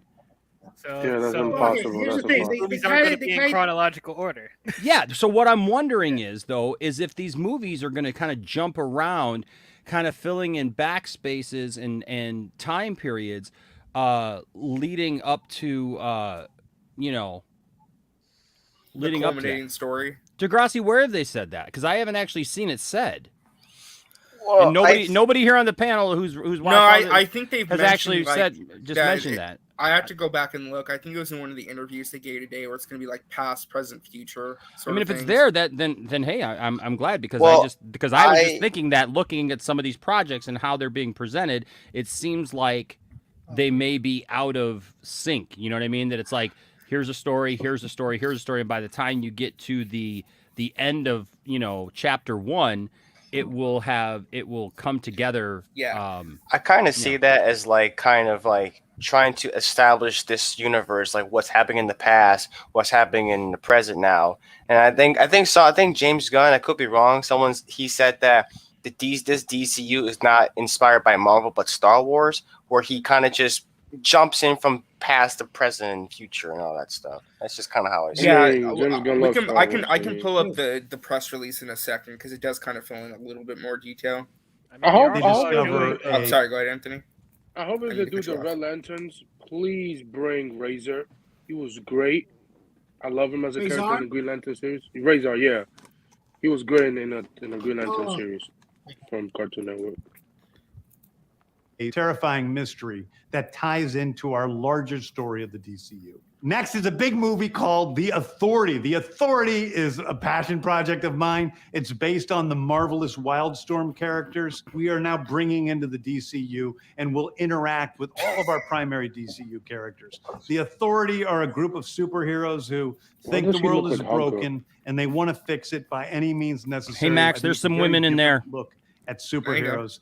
We're doing a television series called Paradise Lost. Paradise Lost. There's some women in there too, Max. I love how Max fell over himself about women when it's like there's a lot of women in this.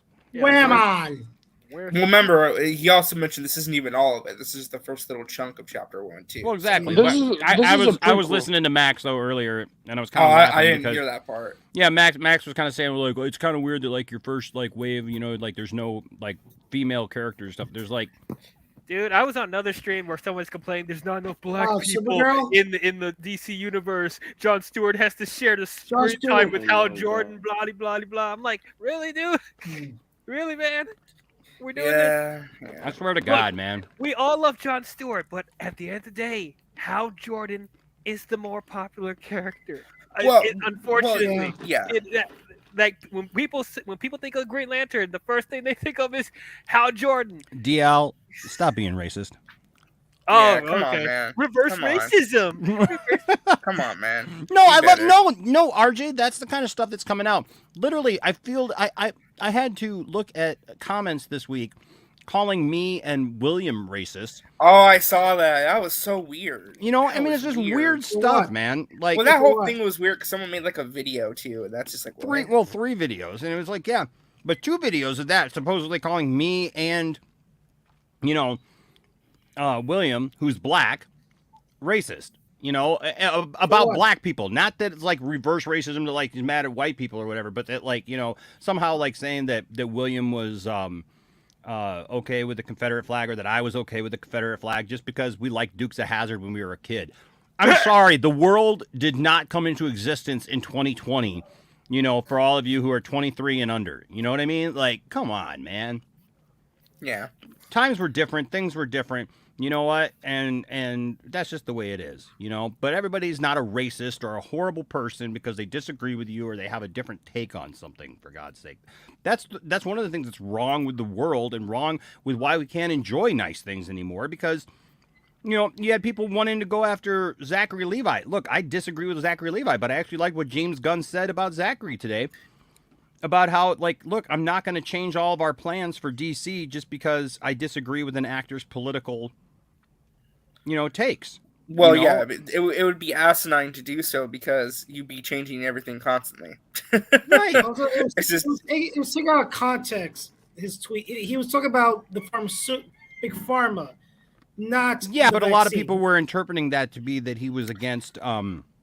I understand that. There's no nuance on Twitter too. But even if he was anti-vax, and I am not. I mean, I'm vaccinated. My whole family's vaccinated. But the thing is I liked what he said was that the thing is I'm not going to change the entire thing. That's what I was trying to say earlier about like even Dean Cain. It's like somebody said, well, he's the horrible Superman because of his political beliefs. Who the heck cares about his political beliefs? It doesn't have anything to do with how he portrayed Superman or how anybody portrays any of these characters. Like when I go to the movies, I don't go thinking, oh my God, I hope that this politically lines up with everything that I think and that they have plenty of representation and stuff. If it's done well, you should just see it. It should just be there on the screen. Somebody said earlier in this very stream, it should be in the writing. It should be there where like you're not even thinking about it. You're just enjoying it. Like, like, were this the same people that was complaining that, oh, you're forcing representation in these Disney movies and Marvel films, but you better have representation in this DC universe? I'm like, what? Yeah, okay. I hate that shit. Yeah. So let's finish this up because I do want to read through the press release to get the other information too. At Superheroes, we're doing a television series called Paradise Lost. Paradise Lost is a story of Paradise Island, usually known as Themyscira, which is the birthplace of Wonder Woman. It's almost like Wonder Woman. Game of Thrones with Westeros, but with all of the inhabitants of Paradise Island. The introduction of the DCU's Batman is The Brave and the Bold. The Brave and the Bold is the story of Batman and his actual son, Damian Wayne. This is based on Grant Morrison's great comic book run. Damian Wayne is my favorite Robin. He's a little... What? What's up? That's okay. So that's from Grant Morrison. Batman. Yes, that's they're basing out the Grant Morrison run. Yes. Yeah, that's not that Batman is Dick Grayson, not Bruce. So that's true. So why the okay? He's very look. So you say about like they used All-Star Superman when he was talking about legacy. Why showing this? There's plenty photos of Bruce Wayne Batman with Damian. You are Why so right. They're You are counting- so Are they right, trying to dude. say- They're Are they counting trying on to say, hold on, casuals not to that know. Dick Grayson in this universe is Batman and Bruce Wayne's dead or something? They're Could that be probably- a clue? They probably think the casuals wouldn't have picked up that. Oh, that's actually Dick Grayson. But we're the I nerds. actually don't think so. You guys know? Wait, Okay, you who think knows? Hold on just 1 second, guys. I'll be right back. I got to take a phone call. Hold on. Okay, wait. So you actually think Well, he's gonna swerve us and be like the Batman of the DCU is Dick Grayson? You think he's But gonna the description is I could see that happening. I actually could. Well, have you played Gotham Knight? It's similar to what Because that's how you Gotham can Knight is differentiate. You doing. can't because there's the Matt Reeves Batman with Robert Pattinson. So how they get make it like separate? You gotta be like, well, the DCU, the James Gunn Batman is more. He's more lighthearted. He's more. Wait a minute. No, that's a great point, dude. Because I've got. I mean, I love that story, and I got the action figure actually, and I didn't even think about it until you just said it. Well, So, again, if we're jumping through time, what if like Batman is either missing or dead, and Dick Grayson has to step in? What if that has to do with the overall story arc too? Yeah. That gets set off in Green Lantern. That's wow, man. Oh shit. See, this is actually like probably very Because more that well that thought right out than we there, thought. that right there is not. You can't. I'm sorry. Okay, you can tell me, well, All-Star Superman. Well, he just wanted to, show that. But this, if they showed It's Dick this, Grayson. and this doesn't have anything to do with anything, then that's just dumb. Bruce Wayne. Like if they literally showed this because somebody said, oh, we need a picture of Batman with Damian, and they went through all that and like found this, and they're like, oh, we're gonna put this out there, and then he's talking about Batman. It's a father-son thing. Well, what the heck? Well, that's got to be something, dude. That's got to be one of those little like Easter egg things, man. Like, alright. and now it makes me second. Now it makes me second guess the All-Star Superman thing too. To be honest with you, because if they're going to throw this picture in, like I said, Yeah. they can take elements from all these stories and kind of tweak them around as they need to. But the I story don't with know if Grant you Morrison start- Batman is Bruce Wayne becoming Batman and had to deal with Damian, who hates him. Yep. That was the story. The story about Grant Morrison. So Well, Grant Morrison did a couple runs. He also did a run where it was Dick Grayson's I know. Batman with Damian too. So again, but look, that cover of Damian wanting to kill Dick because he hates him because that's not his father. Again, So- probably counting on the casuals to be like, not going to pick up on that. or it's a But purposeful he's Easter a egg. Letting you nerd. know. He's no, a I don't know. nerd. Spherical He's Man. not like- Spherical Man, we're not like this is not like this is not. I like the reference. I definitely like the reference, but this is Throw us a not like counter. this is not like that. I'm saying I give him mashed potatoes. Hold on. it's not a reach. It's not a reach. It's either a huge mistake or it's kind of dumb. I mean, it's Well, still, if we look at James or it is Gunn, something. like James Gunn likes leaving Easter eggs for everybody to pick it up. Yeah, His movie. I mean, listen. If you That's want to what he does. distinguish DCU Batman from Matt Reeves Batman, making Yeah. Batman not Bruce Wayne's one way to do it. To Yeah. be fair, That's a Right. bold statement. it's a bold choice, but I would respect it. For But because in the comics, if you're doing Bruce Wayne met Damian at the age of 43 in the comics. Yep. And, Well, and Dick Grayson already left him. He's Nightwing. Batgirl's still around. Jason Todd is still around. Tim Drake is still around. Like it would make sense if you do Nightwing. I mean, we're not sitting around here going, oh my god, it's saying isn't that what we're supposed to do is commentate and like speculate Yeah, we're over stuff that we commentating, we're see? speculating. And I mean, Yeah, I think this I think it's a pretty big observation to say that like Well, that's not okay, so Bruce on Wayne the- in this picture. This picture that you're looking But at right it's here, that is not but- Bruce okay. Wayne. But they linked the comic run that they're basing it off of, and it's Batman and Son that they're basing it off of. Isn't Batman? Is Batman and Son? That's Grant Morrison, correct? That was Yes, yeah. that's Grant Morrison. Well, wasn't and it's Batman still and with Son Dick Bruce- Grayson? No, No, but it was wasn't. Bruce Okay. Wayne. It was Bruce Wayne. Okay. It was Bruce Wayne. Okay, if it they're was Bruce saying Wayne that, finding that's out fine. about Damian Wayne. But then if they're showing a Batman that is not Bruce Yeah, Wayne, like he I think said, it should- there are plenty of pictures of Bruce Wayne Batman. Yeah, I got with one right Damian. here. I got one here, right here. This is, if you can see it, this is Bruce and Damian. If you can see, look. Right here. Oh, right there, yeah. That's Bruce. Yeah. They could totally use this picture, except the one is Dick. That's you know what it might have been? Maybe they were thinking, okay, if this is based off Batman, it's done by Grant Morrison. Find a picture from the Grant Morrison run, and this is the one that some editor It's picked. James Gunn. He's supposed to be the one that is like he gotta be like it's okay. He's like, hey, what about this picture? No, that's Dick Hey, Grayson. Geek Getaway. Batman. I love you, man. I guess I'll keep reaching if that's what you say. I'm not trying to reach. I'm just saying. I'm just saying. Don't you think it's weird? I mean, do you not think that that's weird? I mean, like, what are you supposed to just go? Oh, well, it's just Dick Grayson. I mean, it's an interesting theory. I mean, there's nothing wrong with speculating. That's part of the just fun. talking, man. By the way, Geek Getaway. I like your thumbnail because I used that image years ago for Poindexter Lounge for some things. As I say. Yeah, well, okay, that's Quiley, right? Who draw that, right? I think so. Yeah. Jeff Quiley. He also drew this. This is also his artwork with Bruce and Wayne. So again, I'm just saying it could be a clue or could be like what you say. Oh, just any photo with Batman and I mean, let's say if they are not doing the Dick and Grayson Night Damien thing. If they are introducing their own Batman, that means that Batman in this universe has to be at least 30 or 35.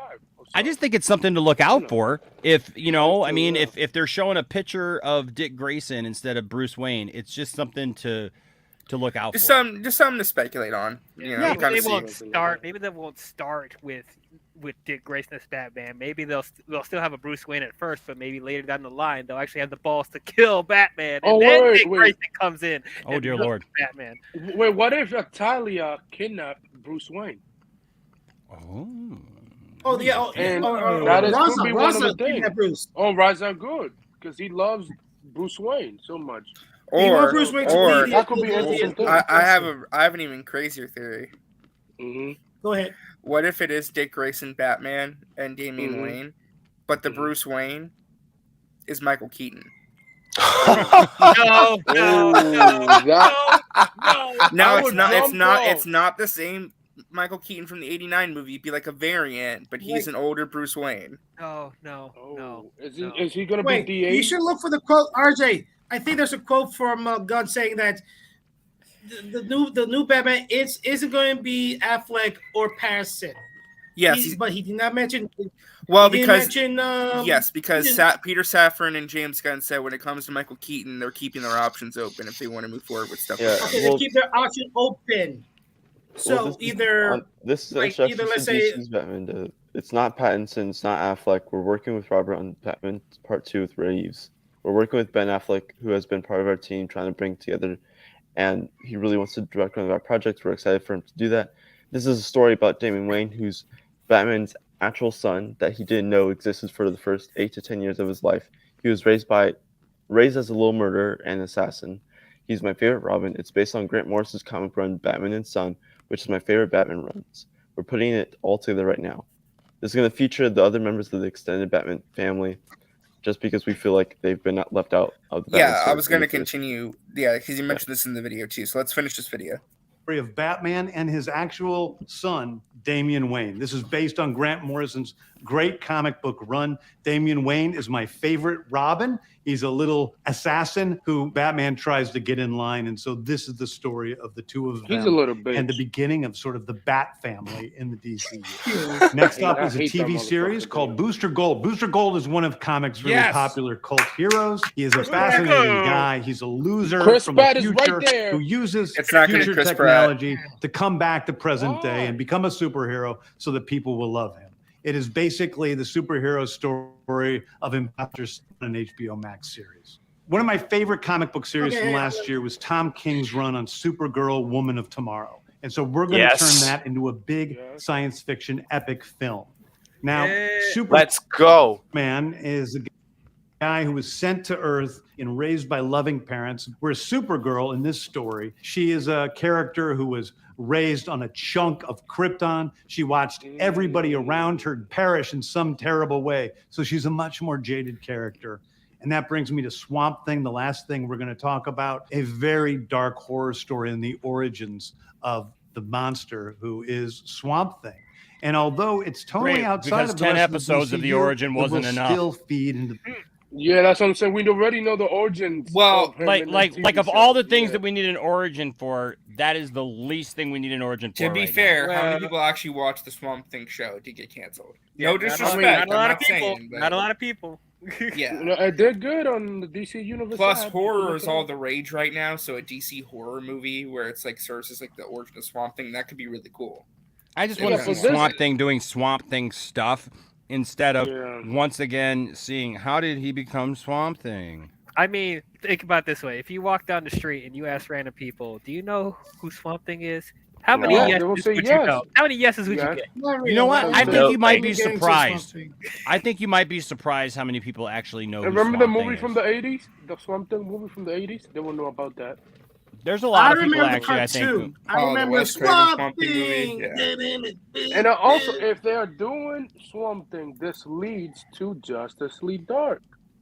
Again. Hope which so. makes sense. With Constantine, Zatanna, Deadman, and I forgot the Yeah, other is it two Constantine and Swamp Thing? They're like this. They're like very, very Yeah, close. they're connected. They're very best friends in the comics. Yeah, they're very connected. Right. Constantine helped Swamp Thing.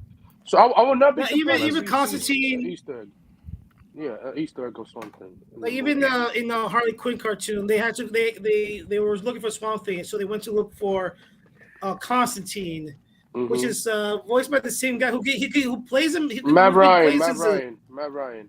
Matt Ryan. So Please that's get what him. it. So you know what? I won't be shocked if Constantine is in Swamp Thing in some way. Maybe. Please Rest please of get the Matt story. Ryan. Who's not in it? Anyway, I'll put those it are out the there. stories that I can tell you about right now. I've loved the DC characters since I was a child.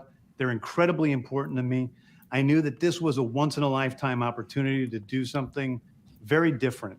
One of the things that's very important for me in all of these movies and TV series is that the director's vision and the vision of the writers and all of the creators is unique and something special. Storytelling is always king. That's all that matters to us. And I want to be true to those stories. I want to be true to you guys and really give you something different than you've ever seen before. Anyway, thank you, everybody. I appreciate you Thank you, watching. James I Gunn. hope this was Thank you. exciting for you because it's really exciting for me. And I can't wait to start to dive into these stories with you guys on this grand adventure.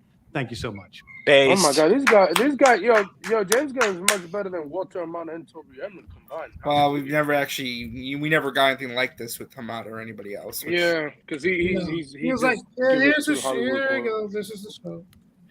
So just the rundown real quick. So they're starting with Superman. Superman is the first official movie of of technically Blue Beetle, but they're saying the true beginning is Superman. It starts Yeah. with Superman. I guess you could say it's like a the prologue, first- kind of. The first well, the movie, first TV show is Creature Commandos. Then Yeah, the first the- movie is Superman. it's so I it's, just hope it's, to realize- it goes like how exactly. I think it's going to go exactly how it's there. Creatures Yeah, Commandos, first Creature Waller, Commandos, Waller.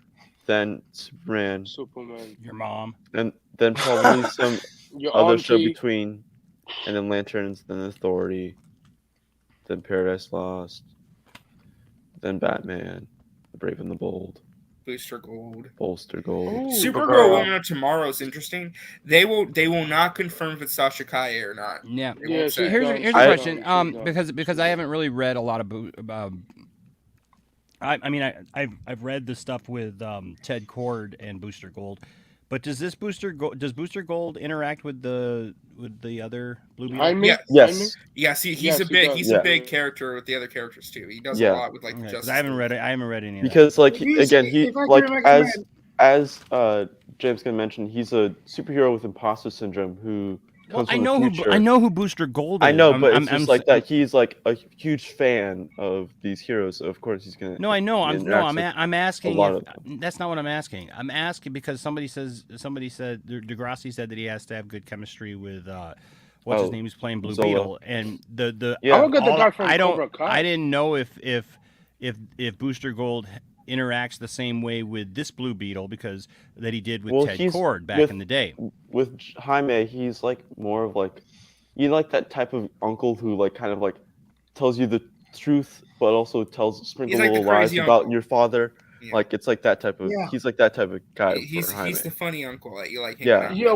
That's what I'm asking because traditional Blue Beetle Ted Kord back Ted in the Kord, day, he's more of like a brother. They're buddy. They're like Yeah. they're like buddy cops kind of. There was actually a movie they were going to do a buddy cop movie. Yeah, in 2018. Yeah. So real quick, I want to read this real quick, just because this is the press release. Says the focus today is on the core connected DC universe, the initial TV shows. Familiar like characters like Superman and Batman will obviously be represented, but Gunn and Safran, the creative team's been working on, are pulling from unexpected corners in the DC universe as well. Here at DC, we have Metropolis, Gotham, Themyscira, Atlantis, Biala. This is the world that we're creating. How's Biala? That's where Dan Garrett finds the Blue Beetle Scarab. Yeah, Blue Beetle Scarab. Yeah. Okay. And then where Queen Bee is, and yeah, it would be cool as a time travel thing where we see talking about jumping through time with like a lot of these characters and stuff. What if Booster Gold is a through time? What if Booster Gold is a more central character than we think? Wait, what if Booster Gold tell Superman or Batman that there's something going on in the future about their characters? Maybe that's what I'm saying. Like, what? But then again, if he does that, he's gonna mess with time. Well, no, because it's for kids, Marty. Well, the thing is with Booster Gold, complete a-holes. Somebody's got to do something with kids. But Booster Gold like spoiling the future. That he likes. Well, no, the thing is that Booster Gold. What's funny about Booster Gold is that his character is kind of like that character that needs to go in the past, and warn them. Like it's not like he's ruining time. Like people think he's ruining time. Oh but yeah, for sure, yeah. Yeah. Just to finish this, so we're coming into a world where superheroes already exist and have existed for some time in one form or another, and that's our universe. We're telling a big, huge central story that is like Marvel, except that I think we're a lot more planned out than Marvel from the beginning because we've already got our group of writers working together to work out the story completely. So like I said, they have this writer's room that's like literally writing the entire 8 to 10 year plan. Like they're already like writing all the scripts and everything. They're getting everything ready to go. They're like, are you sure it's not AI? I don't think it's AI now. AI way better than that Birds of Prey writer. I also said to you, many of the projects are already being worked on, but we're remaining flexible and we're going to adjust because we're never going to put out a project into production before our script is just right. This is our general timeline, but there will be some flexibility within it. So they're just kind of saying, hey, we're not putting anything out if we don't like the scripts. You know, we're going to kind of be flexible with our timeline. So if things change, then it's because we're just making sure.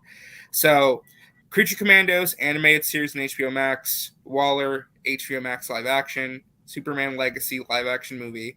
I wanted to read this because Peter Safran talks more about this. Safran says here, this is really the launch of our DCU.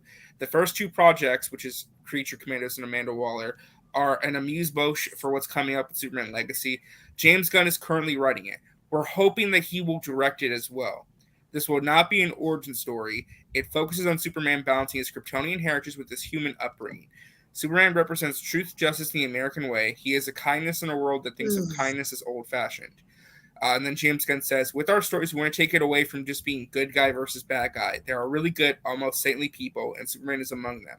There are really terrible villains like Gorilla Grodd or the Joker, and then there's everybody in between them. So there are all these shades of gray, which allow us to tell complex stories. I am telling you this right now. Them commenting on the moral conundrum of Superman in the gray zone, they're doing something with the Authority or Superman versus the Elite style story. Something like that. Like that's going to be a core theme of this movie. Like the moral conundrum. It's Black Adam, but better because they'll have better writing.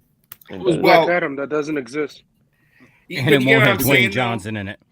But you know what I'm saying though? Like they're already talking about like they're trying to like show the moral grays. No, and, I really understand dive that. Superman It's as a just character that, and what he like, stands for. Oh, there should be no moral grays. We all know with Superman. Superman should be perfect from the get-go. He should always make the right decisions, always do the right thing, say the right thing, and be absolutely perfect and be a glowing beacon of hope that Boy smiles all Scout, the time. save Cass from the tree and I do like this line though, that their interpretation that he is a kindness in the world that thinks of kindness as old fashioned. That's fine. I like that. Yes. That's a good I like line. that too. I like that too.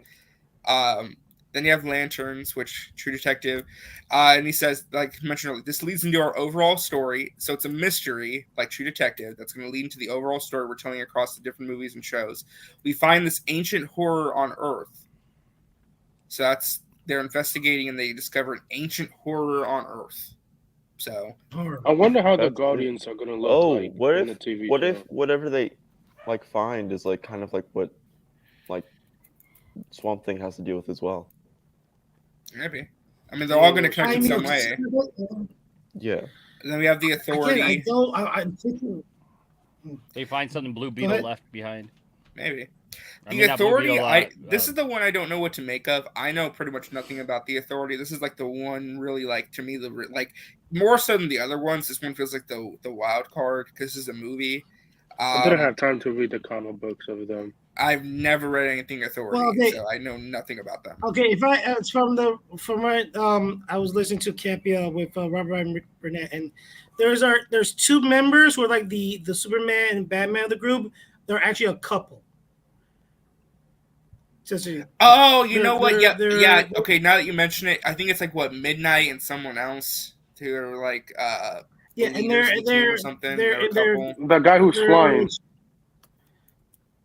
So for all the people who hate the Last of Us season episode 3 episode, guess what? People will be people. Oh, I will get Nick. I will get the guy who played the Last of Us in the last episode to play Perry White. Yeah, real quick. So they kind of describe it. The Authority is going to be a very different kind of superhero story. They are basically good intention, but they think that the world is completely broken, and the only way to fix it is to take things in their own hands, whether that means killing people, destroying heads of state, changing governments, basically whatever they want to do to make the world better. We'll see how that journey goes for them. There are morally great characters in our DCU, which this team is. We loved that they think the ends justify the means. They're the ones that decide what the right ends are. So this one's going to be probably a darker film, maybe. Paradise Lost. Interesting that we're starting with the prequel instead of like jumping into Wonder Woman. We're kind of starting with an Amazon prequel. Well, I think it's kind of like what they kind of announced back when the '84. Yeah, a little bit kind of like that. They were talking about this is kind of what they were doing, but this James Gunn's doing so. Maybe because they're still trying to decide if they want to bring Gal Gadot back. No, Well, if this is a prequel, it's like, I think they're definitely not gonna bring Gal because this is like. Wow. Okay, I might have to throw this one out and pick up this one instead, because this is really interesting. That's what she said. Wait, what? She told me that last night. No, this is from. So they did that big press event. So this is the interview they did with Variety. I'm just going to kind of read the thread. This is with Adam B. Very. Along with their announcing the first 10 films and TV shows for the DCU, James Gunn and Peter Safran have outlined their bold philosophy for how they want to build a cinematic universe. They had a lot to say. People have become beholden to release dates, to getting movies made no matter what, instead of studio scheduling tentpole films years and years in advance. I'm a writer at my heart, and we're not going to be making movies before the screenplay is finished. Okay? It's part one. Go. The degradation of the writer in Hollywood has been a terrible story. Writers have been completely left out of the loop in favor of actors and directors. Making the writer more prominent and more important in our process is really important to us. Based. Okay. You can't be telling the same good guy, bad guy, giant thing in the sky, good guys win story over and over again. You need to tell stories that don't just pretend to be different genres, but actually are different genres. Facts. James Gunn. No, I mean that's true, but let's be honest. I mean, it wasn't necessarily a big thing up in the sky, but well, never mind. But this is promising, though. I like hearing that the writing. Look, this is like maybe the James Gunn who has creative control over things will be a different James Gunn than we've seen. Just direct things. I'll show that in a second. Yeah, I mean, who is this? This is Adam B. Very. Yeah, it's from. He's an editor, senior entertainment writer at Variety. So this is James Gunn call him out. Yeah, for the Batman universe starting the new DCU thing. Yeah, James Gunn call him out before. Yeah. and he was like, "I know you have good Oh sources. wow! Why I are did you not know saying this. Hold up. I need to read. Okay, I might click on. Apparently, he addressed the Joss Whedon stuff and everything. Okay, so he says the history of DC, basically the history of DC's universe, it's been effed up. Gunn said, calling out the Arrowverse, Whedon versus Snyder's Justice League, the Batman, the Suicide Squad. No one was minding the mint. They were just giving away IP like they were party favors to any creators that smiled at them. That's not true. The Arrow. Yep. I don't know about that is 100% true. Damn. You could say. I mean, for Wow. TV, I Hey. guess. For TV, I guess. He's like, that's really interesting to like comment and say, yeah, we weren't running things correctly. I mean, there wasn't. But that includes the Batman. I mean, well, Batman too. I want to Even kind of see though- the whole article in context a little bit to kind of see. Is this Variety? He did say, huh? I'll say Yes. even though the Batman is really good, they ended up really liking it. They had no business greenlighting another Batman movie when they didn't know what their main Batman was for the DC universe. That's true. Well, yeah. I think. Well, technically, they turned their DCEU Batman movie into an Elseworlds Batman movie, so they didn't greenlight Yeah, another they did Batman with movie. Matt They Reeves. just Completely redid the project and made something else. They did a rewrite phase. And Joker, one they, rewrite. it's surprising he didn't mention. It's surprising to mention Joker. How we got two Jokers at the same time. Well, probably Joker they knew from the get-go that wasn't going to be part of the DC universe.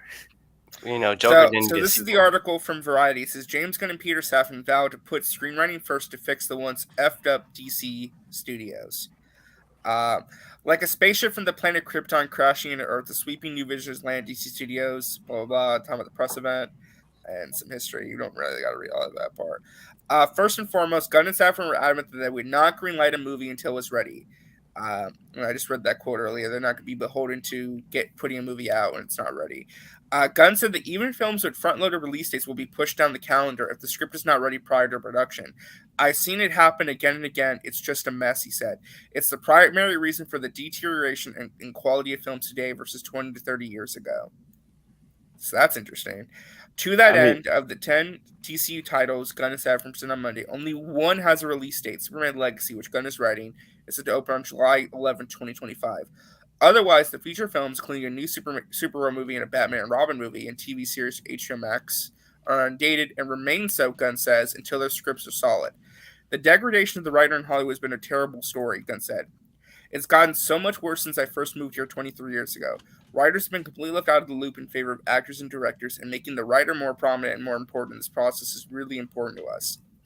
Gunn added that he does believe superhero fatigue is a real thing, largely because of the lack of care given to the writing process. Okay. All right. Interesting. Do you think he's like even like throwing a little shade at Marvel? Because there's a lot of criticism with them as well. Because of I think he's talking about when he's talking about the whole scripts aren't done until like middle of filming. That's like what he's. This is Marvel. a shot. This is a shot at Marvel a little bit in their creative process. 100%. Right. Yeah. 1,000% this is. That like they don't get their scripts done until like week 4 of production, and even then it's still up in the air. So yeah, just James Gunn also says they make these movies where they don't even have their third acts written, and then they start writing them during production, making them up as they're going along. And then when you're watching a bunch of people punch each other, there's no flow even to the action. Safran added, "It's just bad movie fatigue." In order to avoid this issue, Gunn and Safran said they were aiming to diversify the kind of stories they're telling at DC Studios, taking a not too thinly veiled swipe at a plot model familiar to fans of Marvel Studios. You can't be telling the same good guy, bad guy, giant thing in the sky, good guys win story again. You need to tell stories that are more morally complex. You need to tell stories that don't just pretend to be different genres, but actually are different genres. The desire for more wide-ranging stories could also translate into a greater variety of filmmaking voices. This is not the Gunverse. What makes it so, says James Gunn, what makes it so fun is to see stories that are completely different as the individual expression of the writers and the director that are making those projects, and not about me trying to superimpose something on top of that. The struggle for DC to connect to fans and earns the tens of billions that its rival Marvel has made over has been well documented, and Gunn had a pretty blunt assessment of how the litany of random, disconnected, and often undercooked DC adaptations has diluted the overall brand. As everyone here probably knows, the history of DC is pretty messed up. It was fucked up. Gunn said. Gunn name-checked TV series spearheaded by TV super producer Greg Berlanti like Arrow and The Flash, the feature films run by Zack Snyder until Joss Whedon took the reins of the widely panned Justice League, leading to the fan campaign that resurrected Snyder's original vision, which debuted on HBO Max in 2021, and more recent adaptations by Matt Reeves and Gunn and Safran themselves, Suicide Squad. Peppered throughout were disappointments or busts, such as last year's failure, Black Adam, or Birds of Prey. No one was minding the Met. They were just giving away the IP like they were party favors to any creators that smiled at them. The co-leaders rejoiced at having one unified creative force behind DC, one that will encompass movies, series, animation, and gaming. But given their parent company CEO David Zaslav committed to shredding the debt and cutting costs, there's wiggle room in how and where these projects manifest, especially for series. This is fascinating. We do have the ability to sell outside of HBO Max, if that makes sense. So we'll figure it out, even if there are certain shows coming out to be better served elsewhere, or if there's not real estate on HBO Max for us. But we like the idea of having these shows on Amazon, Hulu, and Netflix. It just broadens our DC audience. So they're even saying flat out that our DCU doesn't necessarily just have to stick to HBO Max. We can sell it to other streamers. They have it. They have a deal with Amazon that they did. Yeah, because you can actually put a show on another streamer, and that streamer can actually pay WB money. It's kind of like Netflix when they get more money when you get all that license. But Enosh, I'm just kind of curious, reading this statement, because it kind of goes on and kind of regurgitates some of the same thing. It does talk about the Ezra Miller stuff and Zachary Levi, and we kind of heard that earlier. But kind of hearing their philosophy on things and them acknowledging how messed up things were in the past, does that make you feel any better or no? Yeah. I mean, it does. Look, I know that I've said some stuff, but I'm not against this. I've been saying for a long time now that I'm all for doing this. My only regret with any of it is that like some other people mentioned, like Williams mentioned, that we didn't see a proper end to stuff, right? So you just leave stuff kind of hanging out there. That's fine, whatever. And even with Henry Cavill, I'm not one of these guys that's nobody can play Superman but Henry Cavill or anything like that. That's not even a thing. Sure. You know what I mean? I was disappointed when they bring him back and then he's gone again. I think anybody who was a Henry Cavill fan feels that way. I think it's important that James Gunn can acknowledge what was there, both him and Peter, that they can acknowledge, what was there before. Because let's be honest, we've talked about it for a long time. Being a DC fan is hard sometimes. Let's just be flat out honest. It's hard. If you love stuff from DC, everybody wants to tell you how stupid you are, how dumb you are, how everything is better. Marvel's better. Everything's better than what the thing that you like. And look, everybody can have their opinions about what movies they like. If you didn't like Batman v Superman, for example, we were talking about that earlier in the chat, RJ. If you don't like Batman v Superman, that's fine.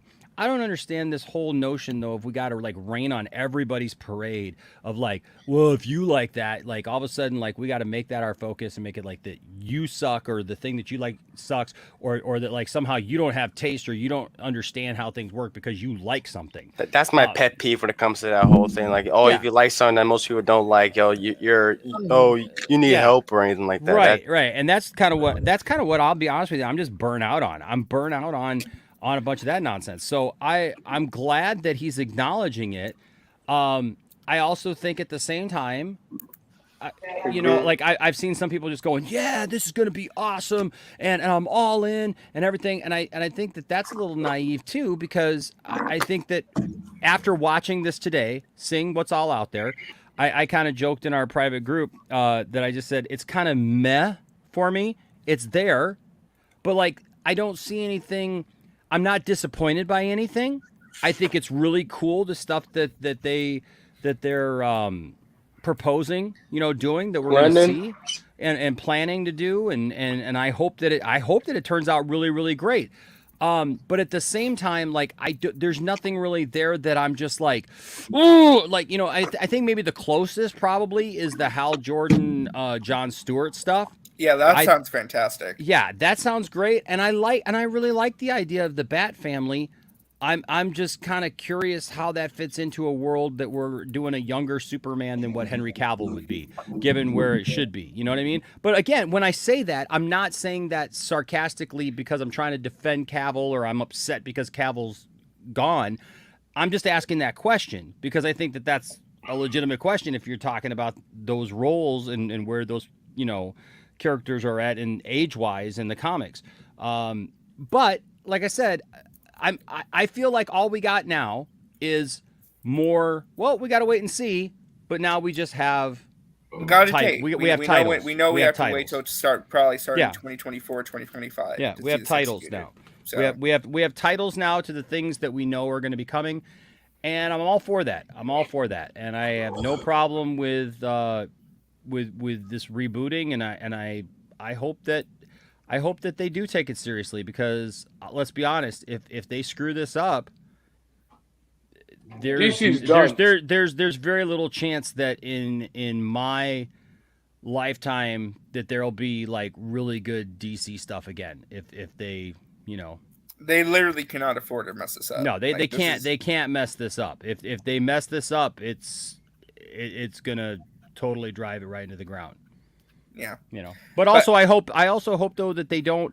I hope that they don't become reactionary, and if something doesn't hit, that all of a sudden they start changing, throwing stuff all over the place. And I just, you know what, and I agree with you, RJ, to a point. I mean, like I think fans need to just shut up a little bit and just sit back and wait and see what comes instead of there's too much hyperbolic stuff of like talking about. I saw somebody on Instagram that I was having a conversation with yesterday about this, and they were like, "Oh yeah, tomorrow they're gonna announce the worst 10 years in DC history."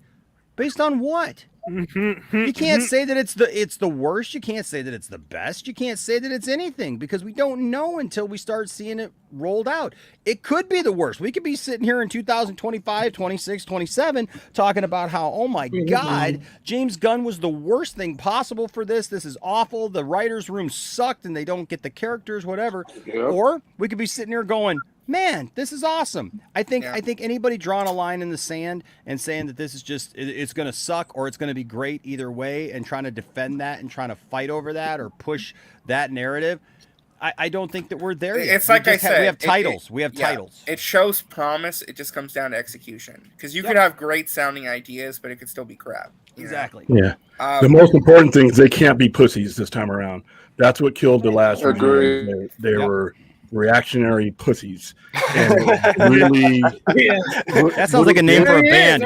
That's the name of my next band, Reactionary Pussies. Yo, we're reactionary pussies. I was going to say, How you think, Cleveland? We're reactionary pussies. Welcome to the stage, Reactionary Pussies. You've been listening to Reactionary Pussies with their hit song, Reboot. What were you going to ask me, RJ? No, I was going to ask you. So did you happen to hear when I was reading off that Variety article at all? Yeah, I read the Variety article because I was going to go over it here in the last 15 or 20 minutes. What did you make of that? Because I feel like that's kind of like they're kind of addressing everything you've been talking about last year or so. He's 100% right. There was no organized plan. What ended up happening is, like I said, they reacted. They reacted to what a lot of people said about BVS and Man of Steel, many of whom were never going to see the movie. They reacted to pundits and people who, like I said, take aim at these projects from the safety of their keyboard, and they reacted to that. And that's what ended up happening is anybody who came to them with a good pitch got their movie made. And to be honest with you, even some of the movies I enjoyed should have never been made. Black Adam should have never been made, not when it was made when it was.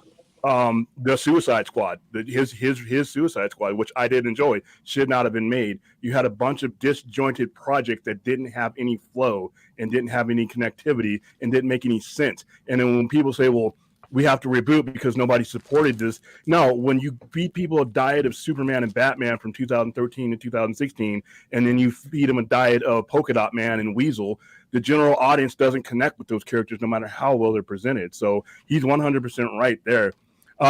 What he presented today, like I said, no Spherical Man. No. Half of no. There's half of what he presented out today, which I'm absolutely thrilled about.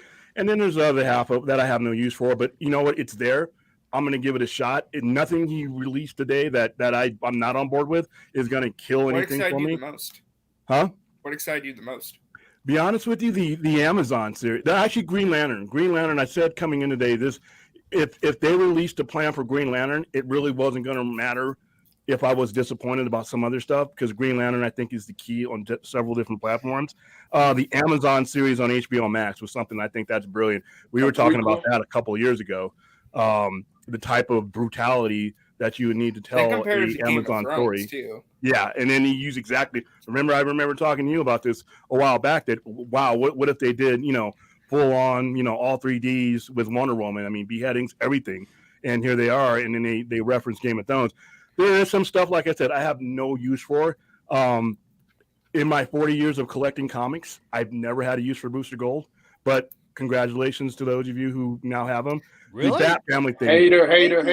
Not a hater. There's a difference between not being interested in something and hating something. What about Swamp Thing? Swamp Thing is great. It was underserved. Hey, you love the TV series? What's up?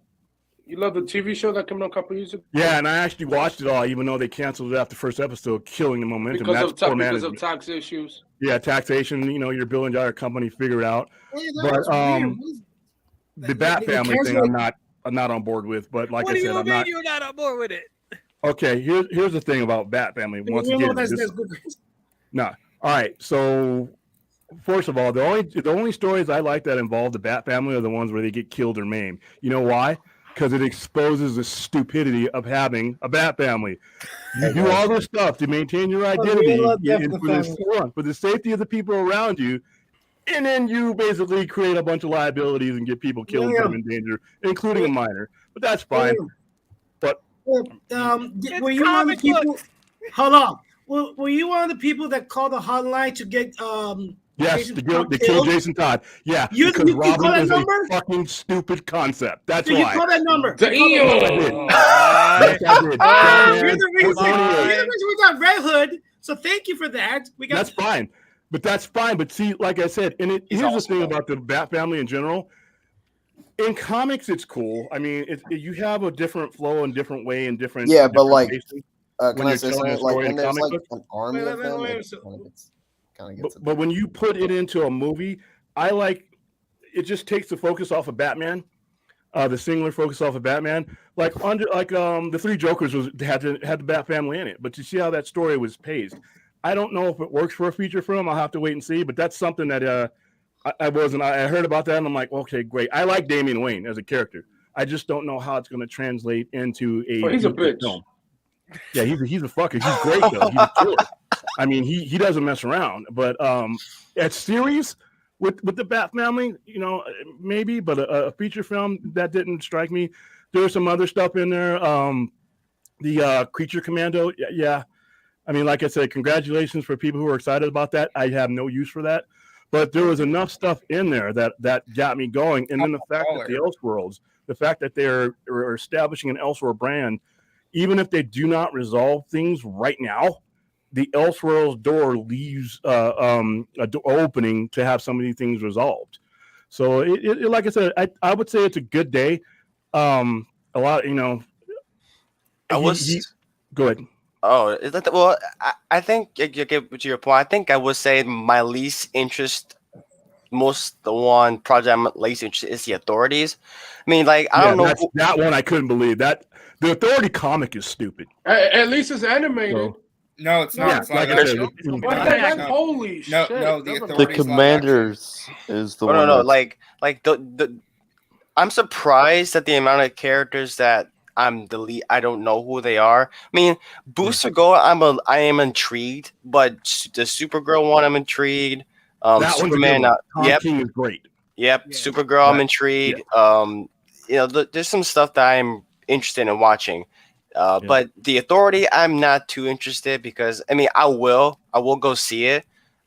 It's just there's some characters I just don't know who they are. Like that's the one I'm like, who the hell are those? Yeah, you got to be real careful here, and if he does this right, the way he seemed to be able to do this, is he's going to use the main characters to shed light, or lead into the main characters are still the main characters. That's what I was going to say. I figured you'd be really happy with is that they didn't forget about their core. They have Superman, they have Batman, they have Green Lantern, and they have something that's Wonder Woman adjacent.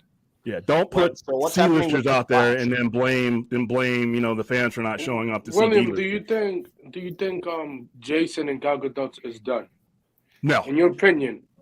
No. Really? No. I don't think either one of them are done. He's There you done as go. a Flash. Let me So, put out my theory real quick. This is my theory. Okay, so don't crucify me if I'm wrong. But Okay. the fact that they're doing a prequel series as the first big Wonder Woman project tells True me. Wonder Woman. Sorry, what? What? No, it's not. It's not a no. It's not a prequel to the movies. I don't know where that's coming from. They never said that. They said this is the origin story of the island that's the birthplace of Wonder Woman. They never said it was connected to the previous movies. My whole thing is, I think they're doing this show first because they're gonna wait a little bit and then they're gonna recast Wonder Woman. I don't think Gal's staying. But does it really matter? Because let's be honest, Wonder Woman is old as shit in the comics. It doesn't matter. She's older than Batman. She's older than Superman. She's older than. No, wait. It doesn't matter. But we all know it does still matter. Elizabeth. She's hundreds of years old, but she looks like she's in her late 20s, early 30s. Yeah, she's at the end of her run anyway. Too. There's a thing like you could be right about them recasting her. She's at the end of her run. This next movie would have been her third, so it's not. I would have been the end of the trilogy. Yeah. Yeah. With Jason Momoa, he's a MILF magnet who doesn't seem to be aging. So there's still money to be made with him. Jason, how about Jason Momoa as Wonder Woman, guys? Oh God. Yeah, please no. No, what I was going to say is like I could see them looking at Jason Momoa being like, let's see how Aquaman 2 does, and depending on what happens, you're either going to stay as Aquaman or we're going to switch you over to another character. Which is how you know, if you don't have a long-term plan for him already laid out, then that's the way you would do it. But like I said, I another thing that intrigued me is that it's more of a realignment than a reboot. It's a realignment with Elseworlds possibilities, which gives them an opportunity to adjust. So if some of this stuff doesn't work out on platforms that they really had a plan for, they can move it to other platforms and say, hey, this is an Elseworlds. I did like the fact that the other platforms, the Hulus and the Amazons, that kind of stuff was brought up because that's what, a lot of people were laughing at the possibility of certain things going to that. Netflix, that's just straight business. Now, I'm not saying, like I said, we were talking about before, like Zack Snyder stuff would end up there, but people were excluding it for some of the dumbass reasons I've ever heard come out of, walking, talking mammal's mouth. And then you have him laying out the business reasons why something like that, regardless to what it could be, is possible and is plausible. So if people were paying attention to what was rolled out today, it's really a reinforcement of what a lot of us have been saying for like the last 5 years. Yeah, and one last comment from me, and then I want to let Axel go. What I love, too, is that he opened the video saying, here's the problem that DC had. It was disconnected and a mess. Here's what we're doing to fix it, that we're trying to make sure everything fits and is well organized. And that was a good way to open that video before we talk about that was a great presentation, by the way. That's what I should have had yesterday, but I'm okay. We got it. It was nice, quick, and it was to the point. And it didn't really leave much to question. I mean, the articles are cool. They reinforce things and give a little bit more detail into it. But I really think that should have came to us yesterday. And then, it was kind of done backwards. But, after the fact, it's fine. I think he did a good job with it. And he needs to do more of that. Yeah, the only thing is him talking. That's true. I do think he did a really good presentation. The only thing is, I feel like the DCEU stuff that's still coming out. Like, I still think he wasn't 100% clear about that. Maybe he did that on purpose to see what's going to happen. That was done by design. It's done by design. Yeah. Yeah. Because what that does, that's one of the things that because I'm going to jump on here in about a half hour or so. My own opinion about it is that makes these movies relevant again.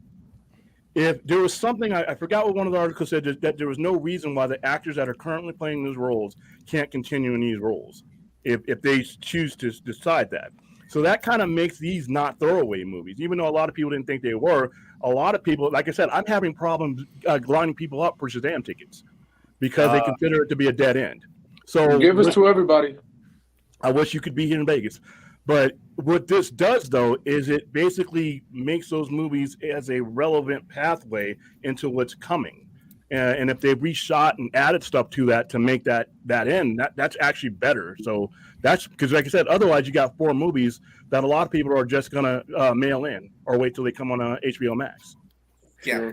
I mean, they had the 45 day release. Well, real quick, I wanted to get Axel's thoughts on this because he just joined. Okay, so go ahead so and go. look, it's no secret that I'm not a big fan of James Gunn, but like, I don't want to blindly hate these movies. It's just I just want to have good movies. Then don't. What? Then don't. Come on. Don't. I just want to like I do want to enjoy these movies, but it's I just don't want to. I'm just worried that it's going to be like an MCU clone, which I'm hoping. Look, I want to be wrong about it. And look, the Snyderverse, it's not coming back. There, I said it. Haters come at me, but I think like so they're starting off with Booster Gold. Is that right? No, I think isn't it Creature Commandos? They're Superman. going with it's Creature Commandos, Waller, and the first real chapter is Superman Legacy. The new Superman movie. Okay, so yeah, when I saw in like a thread like Booster Gold is coming out first, I'm like, are people gonna see that? I don't know. I can see those. But like, if there's like proper setup, and stuff like. With like, if there's proper setup and like just, like they gotta introduce Superman first. They gotta introduce Batman, which I'm surprised they're using Damian Wayne because like, doesn't that mean like Batman's gonna be like in his 40s or something? We have no clue. That was one of the things we discussed earlier. Is it may not even be Bruce Wayne. It could be Dick Grayson. We don't even know. Yes, because they show like. Oh yeah, true. Yeah, because like in the Grant Morrison run, it is Dick Grayson. Like in like after Batman. I guess you can say like Creature Commandos and Waller are gonna be like prologues, and then Chapter 1 starts, so you get Superman and then the rest. If I remember, Creatures Commando, they started in World War II. It's gonna be like a period animated series. No. If Rick Flag Senior's there, I don't think that's the case. No. Well, Senior. I mean, you Senior. It could be his. The last I heard was that it's a team that's created by Amanda Waller. Yeah, so it's a team created by Amanda Waller. The first team she's created, and this is before. So it's like a young Amanda Waller. Yeah. So it's still Viola Davis. Yes. Oh, okay. Yeah, that's the thing where we're Well, like, but wasn't there also the rumors rumors just a reboot, that- which is not. Which is probably interesting that they have Creatures Commandos come up right before Waller, and like Well, to like kind of give us animation is easier, backstory. that's why. It's basically Commando Creatures is basically like a origin story on Waller. Yeah. Like of how she became this ruthless like government official. Yeah, I mean, so that might be a lot. there's Of also. So I mean, maybe also- like. I was gonna say maybe like at the end it could be like a mini series. Like at the end they'll die.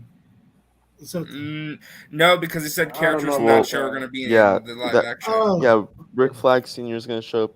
Probably Frankenstein. And Frankenstein. I think and Arnold's Weasel. gonna play him. They want those three especially. Maybe. Who knows? Yeah, Anybody as can play Rick anybody as at Rick this point. Rick Flag's father. Why not?